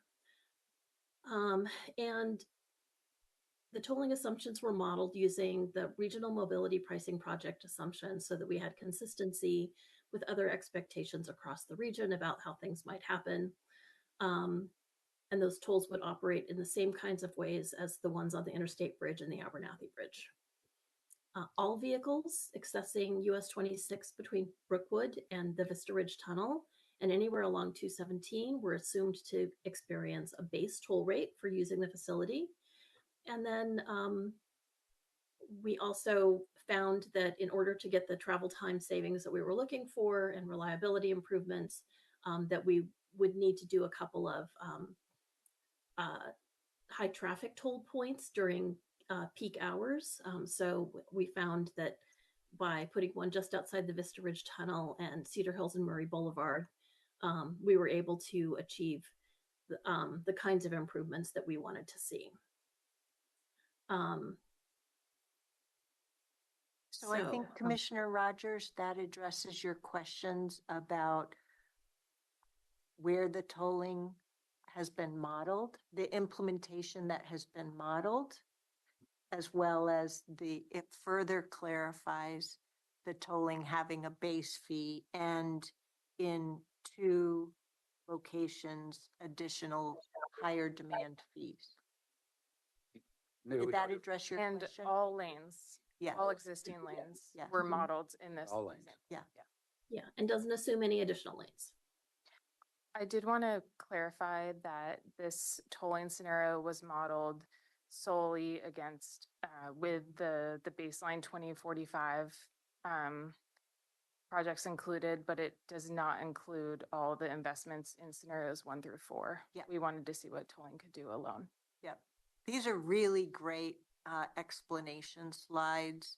I'm following them very well, and you've brought them to life very well for me. Thank you. Thank you. We've had an excellent consultant team and steering committee and project management group, and it's been a really interesting effort, and I've learned a lot. So on to the next slide, and we'll talk about what the steering committee discussed.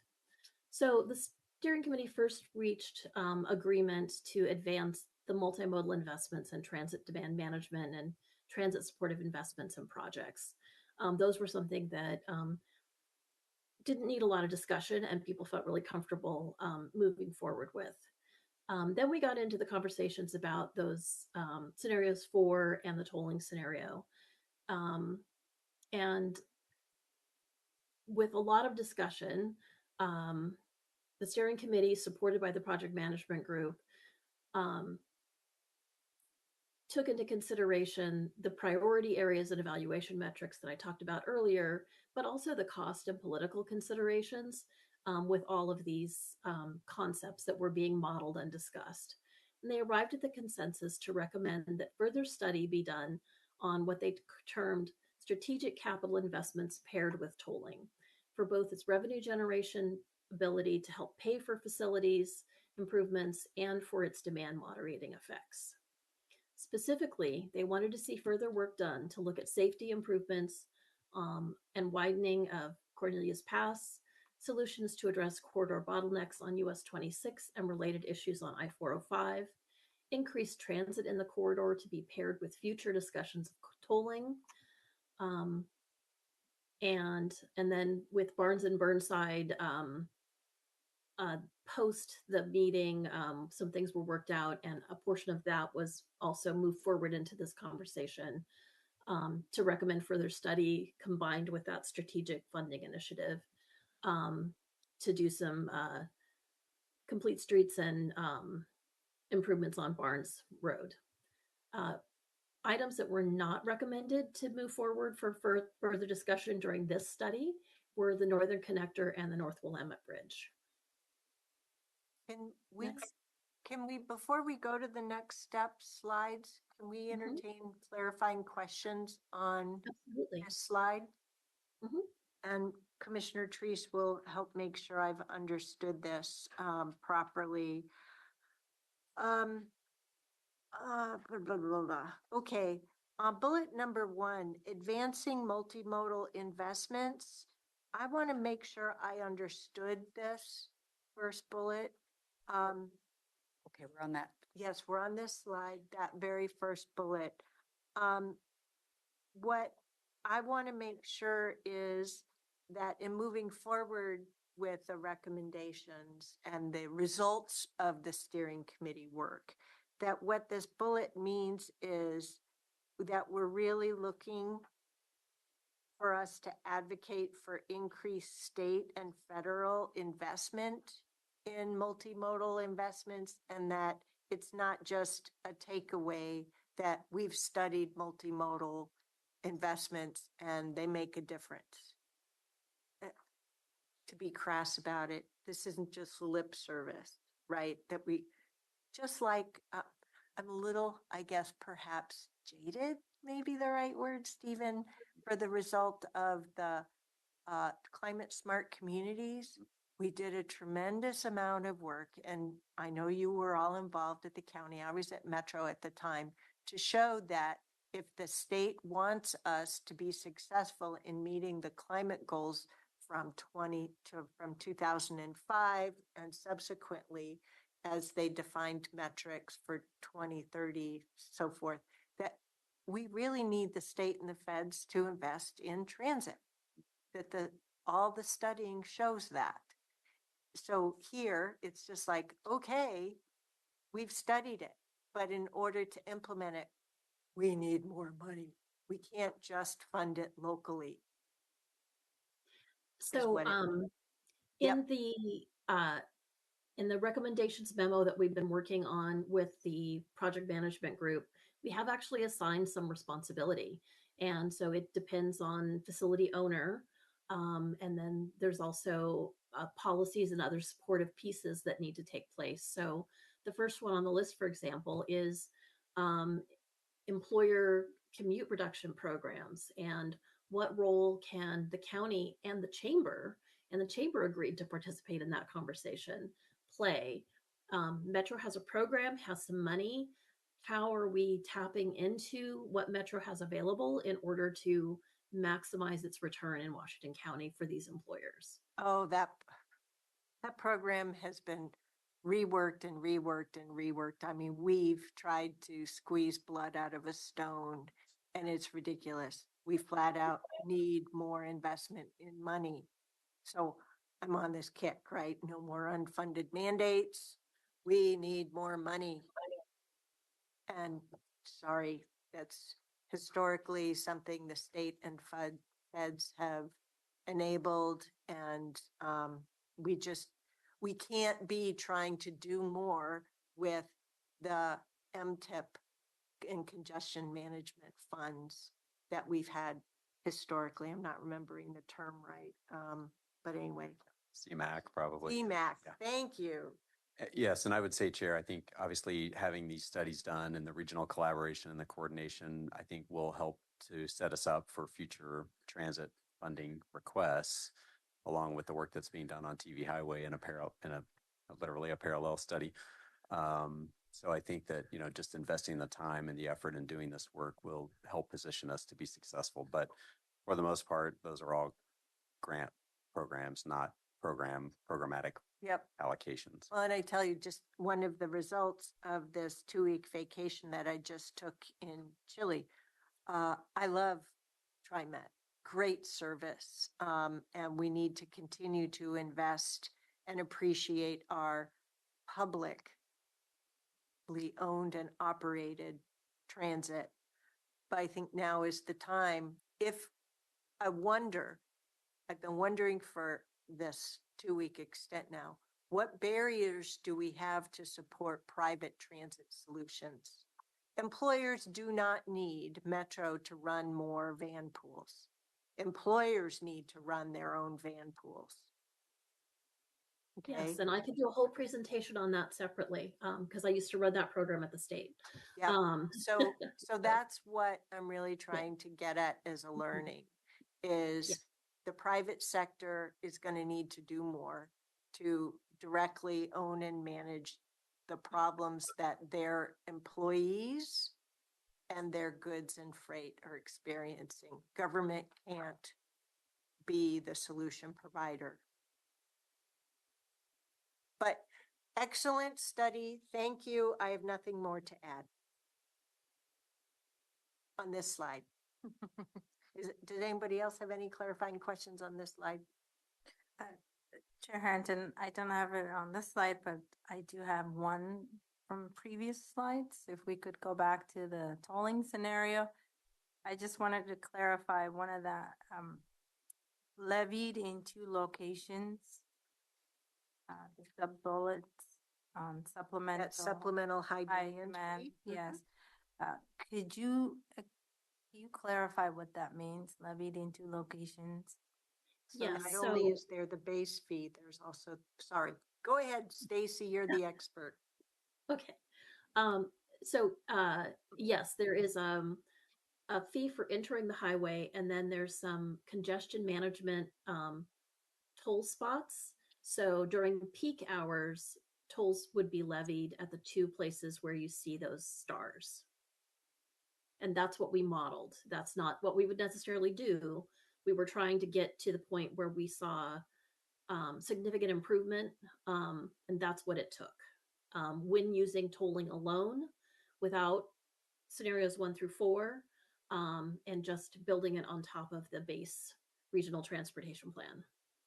Okay. So this is just Chair Hunter, starting. you're heading in the right direction. Good job, Stephanie. Thank you. These slides are great. Okay, and next steps. Yeah.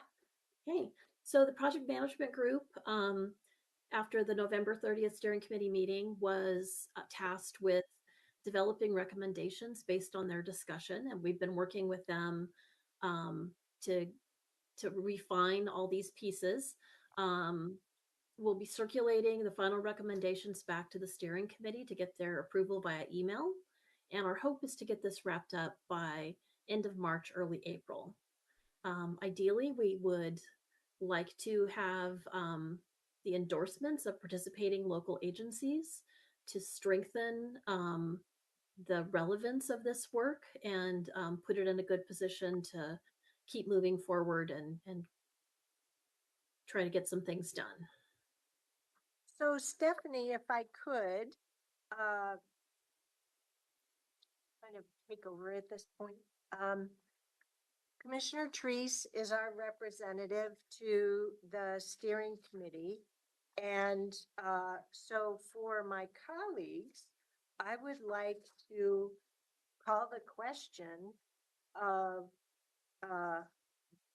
at this juncture, are we thumbs up and in supporting this work and want to give her the direction that we support this work moving forward in the next steps?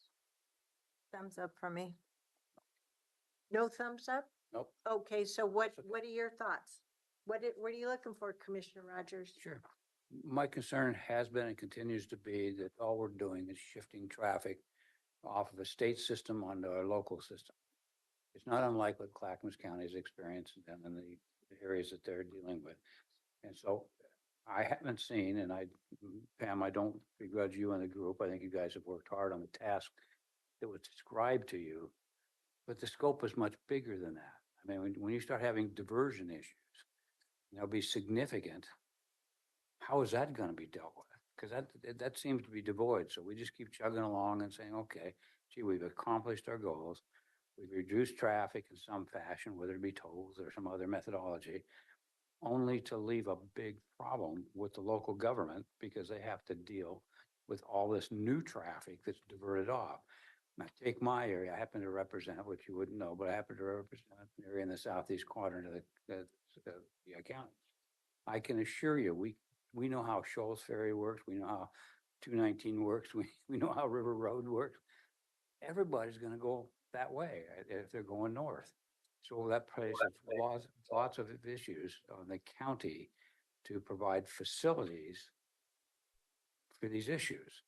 And so if I seem snarky, I don't mean to, but I think our job as fiduciaries for the citizens of Washington County is not only to participate, which I'm pleased that we do, in statewide issues, as well as looking at solutions, but also not to be the recipients of significant problems or shift in traffic modes and traffic patterns and commute sheds, simply because those haven't been dealt with.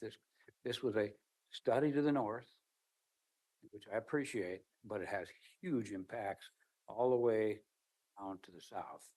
I mean, this just wasn't this band along 26 and some of the folks in that area has huge impacts out. So if you're saying, should we continue to study? Yeah. And do I have confidence in Commissioner Treese and the group to do that? Yes. If this is the scope of the work, I'm not in. I don't think it makes any sense at all. If it's broader than that we're going to say one Washington County and how is it impacting one Washington County? That's a better question to me. So that's my issue. Thank you, Commissioner Rogers. And Stephanie, I'm going to step in here just for a moment because the intent of the study, and please correct me if I'm wrong here, was to look at the congestion on 26 and what factors would impact that congestion. So that's what we did, and that's the rolling down of these scenarios, and we were led through a lot of discussions.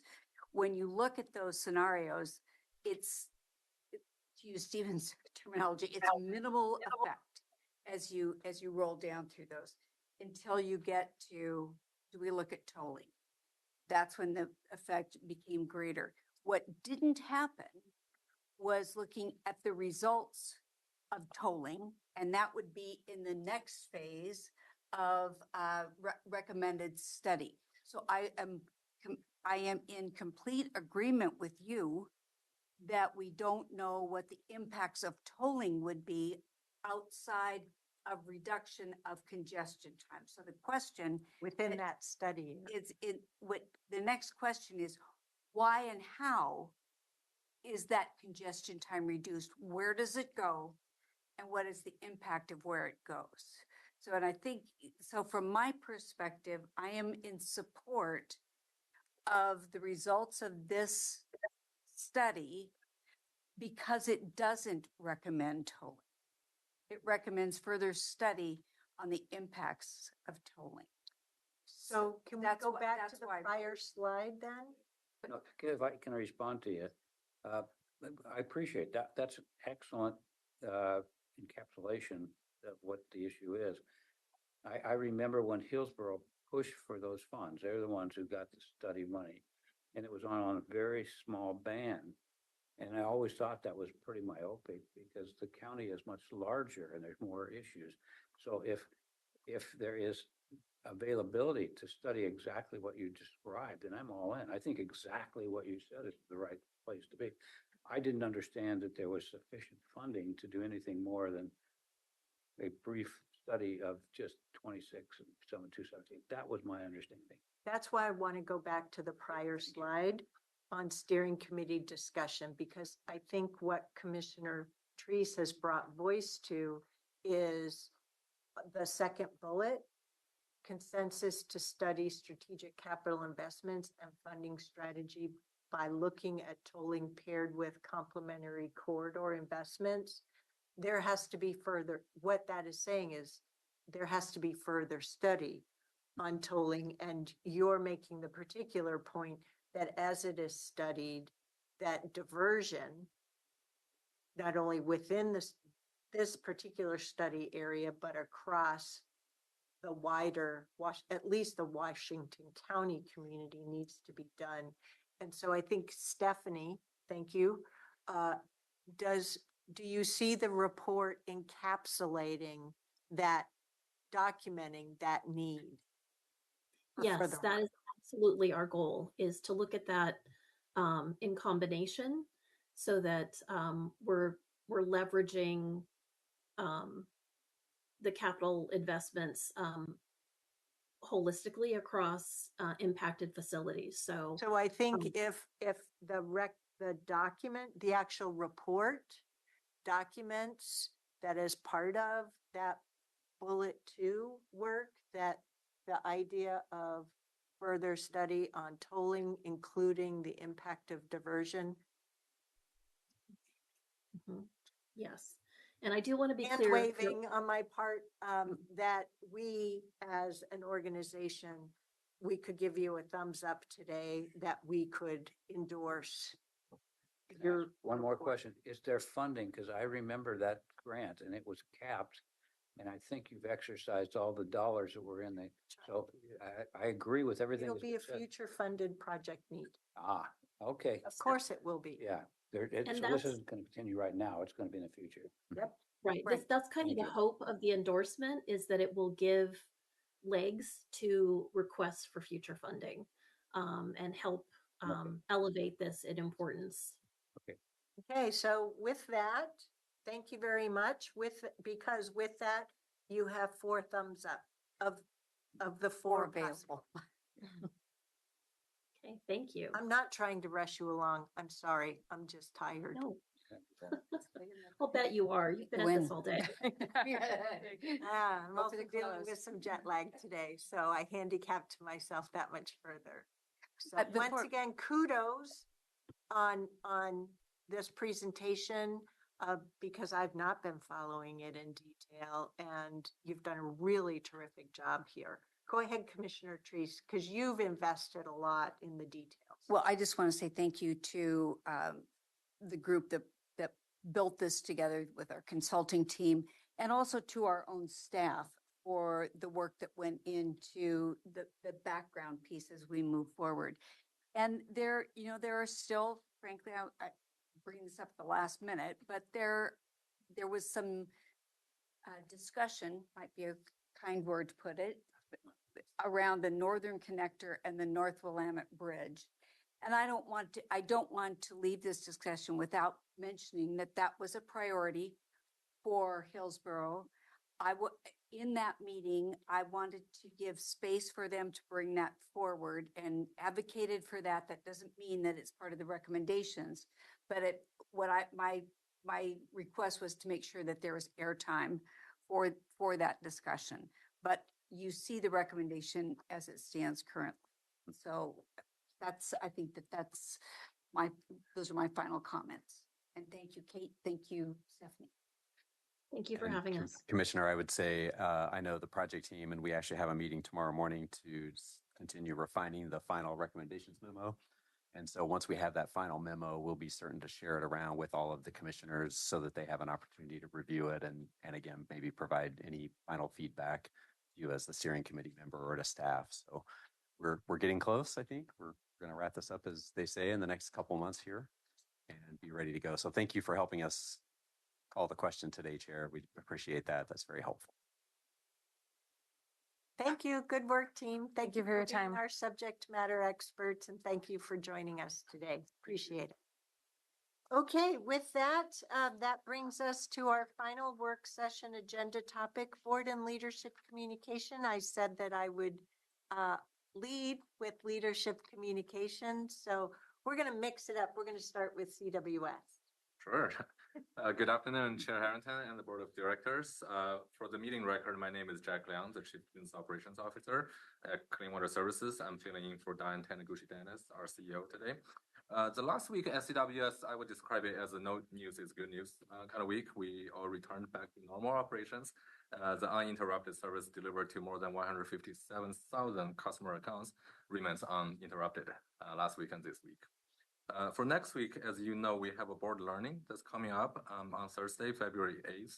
We have a very informative agenda prepared for you, and the agenda and the meeting packet will be delivered to you this Thursday on February 1st and will be available to you. As we always have fun and collaborative discussion with you at these events, we are looking forward to the upcoming board learning next week. So it'll be a full day. It will be a full day. It will be a fun day as well. That concludes my update for today. Thank you very much. Great. And we wish our best to Diane. Thank you. I know I'm speaking a little bit or bringing voice to the sentiments of the full board. Thank you to the CWS team for handling the nasty weather of 2 weeks ago, getting back to some sense of normalcy last week. And I know LUT is going to be working hard. And they may not be the only jurisdiction working hard to pick up all the gravel that I now see on roadways all over, that I know CWS is also incentivized to keep out of our storm drains and complicate our surface water management. And I don't know what it means that we're having what seems to me to be unusually warm weather. So I hope we don't have any windstorms over the next couple weeks, because it seems to me like we have some saturated soils and we're in normal January, February rainy season kind of impact. So thank you to the teams for standing at the ready, whatever Mother Nature throws at us. Great. Ms. Angie. Okay, I was like, who's she gonna call on next? Oh, well, would you like it to be Mr. Anderson? It's the suspense. So just two brief updates. This afternoon, a media release and social media posts were sent promoting the brief questionnaire seeking public input about your board's draft strategic plan update. As a reminder, what I updated the board last week is there was that pesky weather event that interrupted us by a week in our timing because we had to shift our communications resources. So we are in essence 1 week behind, but we do feel that we can be on time for your strategic plan update timeline with the draft update at your work session on February 20th, with final action on the strategic plan update scheduled for your board's regular meeting on February 27th. Well, we are seeing good weather right now as far as response. We are still in the recovery restoration phase. So typical with our emergency management, John Wheeler is coordinating a routine emergency management after action. Last Thursday, I had a meeting with KJ Lewis and Randy Ely from PGE. And what they are putting together is a Washington County and PGE specific debriefing. We had a very good conversation about just some things that could go better and really looking at this as a learning opportunity and how we can create and strengthen our partnership together, because we do have cross contingency constituents in this. Also, PGE is working closely with LUT staff because they are in restoration, looking at permits, how do they work through recovery. So that work, in addition to the street cleaning, picking up the trees, is also underway. Yeah, the Friday facts really helped bring onto my radar. I lost sight of the fact that inspections went up, right? Because the response needed inspection. It's like, wow, thank you for mentioning that. In my conversation with PG, and I appreciate Commissioner Teresa's also during the event, her connection with PGE is their foundation and community giving. So last week, within a 24-hour quick turnaround, had requested if the county had specific services, nonprofits of, in essence, giving back after this event. They did do outreach to other cities and nonprofits. So this was specifically coming from the county perspective. So I did respond. As we know, West Slope Library was significantly impacted. Of that, what is so interesting is our digital collection went up by 10% in January. So you could contribute that potentially to all libraries being closed, you know, the outage and that length of time. But for our collections materials, the digital collection is the most expensive. And so we submitted data and that request to PGE Foundation to benefit those impacted areas such as West Slope for the digital content. As your board is aware, there's a benefit for the whole system because those materials are shared within our WCCLS system. Yeah, one vulnerability that I also thought about, there was an article about at least 2 school districts pivoted to virtual only schooling for the kids. Canby and somebody else, I can't remember who it was, but I thought about, wow, in order for families to do that, they one needed power and 2, the broadband support, right? And I thought about how during COVID, libraries helped circulate hotspots to enable that, and how it, with the number of people impacted by lack of power and just damage, just couldn't have done it. So, wow, tough times. And that concludes my update. Well, thank you. Mr. Anderson. So I said I wasn't going to say anything, but I 2 quick updates, really quick. One is we did get a oral argument date for the Schwartz case, which is the challenge to our nicotine flavored nicotine ban. Yep. So that is scheduled now for March 28th.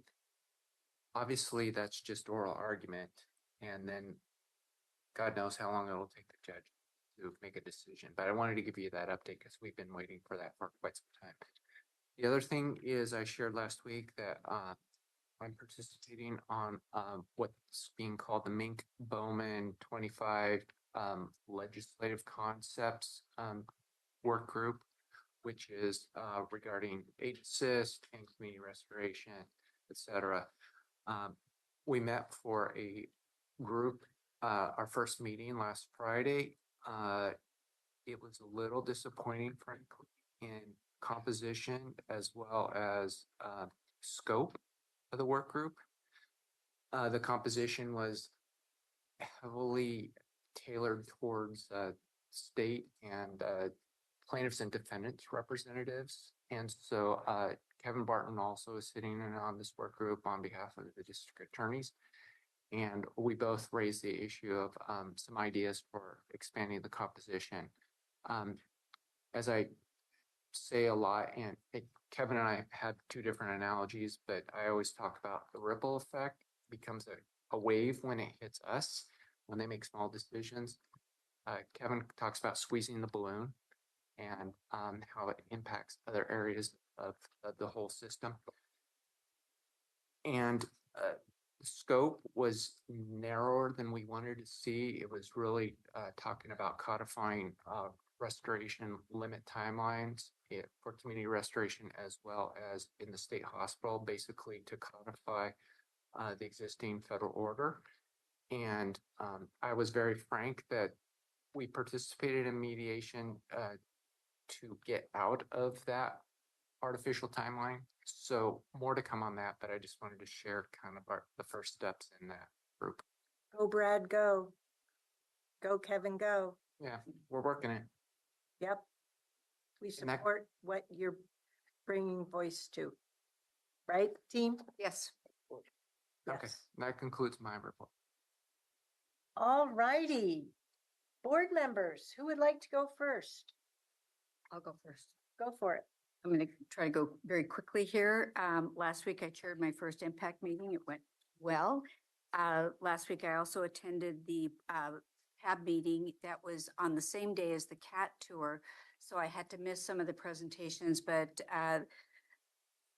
our team has done a great job of recording those, so I can go back and watch the presentations. I can't ask questions, but I can watch the presentations, and I got my scores in, so that's done. We'll get the results of that soon. I've talked about the CAT presentation during our ledge update here. This week I'll be attending the next CAT tour. I believe that's tomorrow. I'm also hoping to make a trip, or planning to make a trip, to the West Slope Library to see how the facility looks, what's happening there, and just to give my hats off to the staff because of the outage that they experienced in the pipes. And the other group that was really helpful there, by the way, was facilities. They were great, and I don't know that I've mentioned that before. And then I'm be attending the Aloha Safe Rest Village opening this Friday.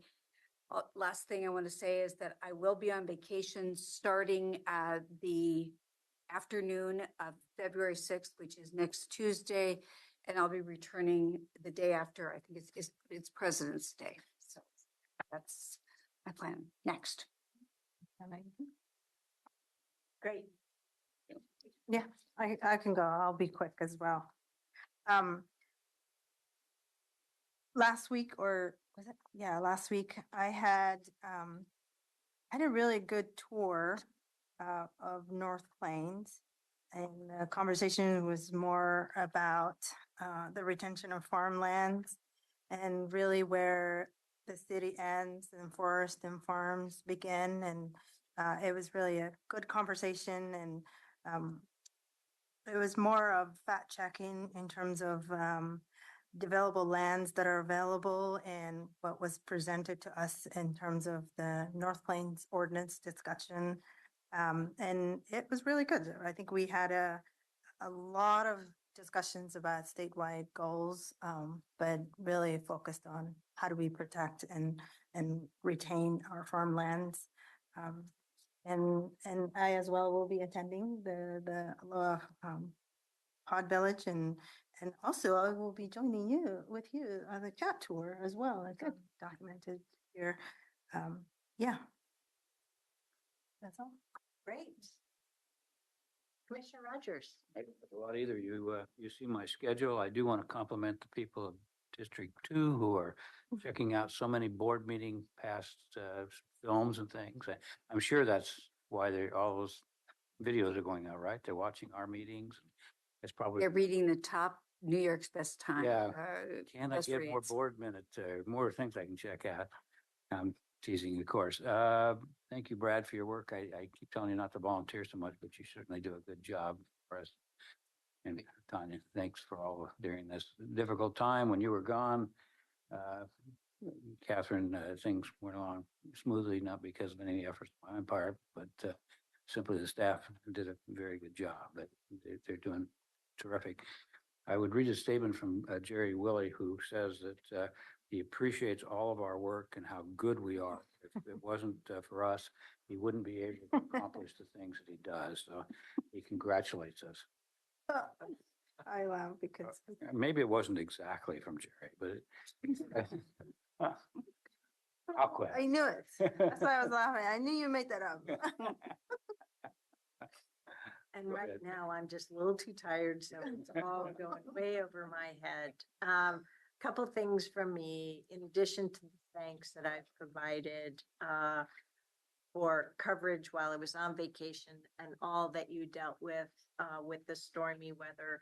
I want to thank Commissioner Trees for covering the Tri-County Chairs meeting with Metro on the Metro supportive housing services, potential supportive housing services reform effort.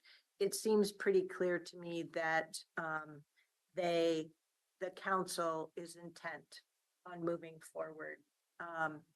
Now I look forward to be proven wrong. But I have not yet watched their Metro Council work session on this topic, but I need to, if you can help me, Jory. I do want to mention that in preparation to that meeting, thinking that I would be able to participate, I read the Metro Auditor report on SHS, as well as the most recent Metro Affordable Housing Bond Measure Oversight Committee report. And spent a bunch of time reflecting about our best alternative to a negotiated agreement, meaning if we can't come up with a negotiated agreement on a potential reform package, what would we do? And in the end, while I'm pleased that I invested all the time in doing that reading, because it will be ongoing, I was kind of disappointed that I couldn't make that meeting after all and reap some of the benefit. That's okay. I did also read, not as much as you did. I read the auditor's report. I read your comments. And the fact of the matter is the meeting was really as much focused on the polling. So that information that you absorbed is going to be useful in your next meeting. Okay. And so I did write something out. You wrote a few notes, yes. Okay. Also, previously on January 10th, we had the SHS Tri-County Planning Body meeting. Boy, I tell you, in addition to our team is Major League taxed with reporting to Metro on SHS, but also serving in a county commission role on the SHS Oversight Committee and TCBP. Holy smokes, it's taking a lot of time that any of us in serving would kind of resent how much time we're having to spend. I'm also frustrated by the fact, and I'm thinking about testifying both to the Metro Council and to the SHS Oversight Committee. So AR here for Aaron Doyle and Molly Rogers, in addition to Ms. Angie, talking me back from this, thinking about testifying there about how arduous this is, but more specifically that the SHS Oversight Committee members need to start attending our groundbreaking and opening events of our SHS facilities, because they're not ground truthing things at all. And we're doing wicked good work. Not only quality work in each different solution, but in the full umbrella of the range of solutions. And as you heard me mention today, I am really frustrated, and I'll send you the wording about how it went from reflecting our significant achievements to turning it around 180 and saying we have significant work to do to not fail. It's not quite, anyway, a lot of work to do. So our team does have new team members. Some of them have been here for a little while, but I'm still getting their names and their faces. We already know we have Nicole String. I may not be pronouncing her last name, but also Leslie and Allie have been doing great work. I can't remember their last names at the moment, but I think in our next report, it would be good to bring some of them forward simply to introduce to the board, because they are doing this work in not only the staff to staff meetings, but also representing the county efforts in the SHS Oversight Committee and the SHS TCPB meetings. And it is really good work. So, lastly, Hillsboro State of the County for tonight. So my understanding is I believe Commissioner Fye may be stopping in at State of the County. That's according to your staff assistant. I learned that. Yeah. Is that accurate? Okay. Okay, great. Because during the break, I talked with Ms. Angie and a couple of other folks, because I'm thinking that I had forgotten that Commissioner Willie wouldn't be able to attend that tonight. And I was a little overambitious in thinking that my first day back, I would have enough energy to attend and listen. and be an appropriate representative for the board. So thank you very much for being our rep for a portion of that. So that if nothing else politically, we're there. And I'll be sure to send a text to Mayor Callaway to let him know that I can't be there, but wish him well. Anything else for the good of the order? Okay, good job. Very constructive work session today with a lot on the agenda as well as for our business meeting. Thanks, everybody. See you in February.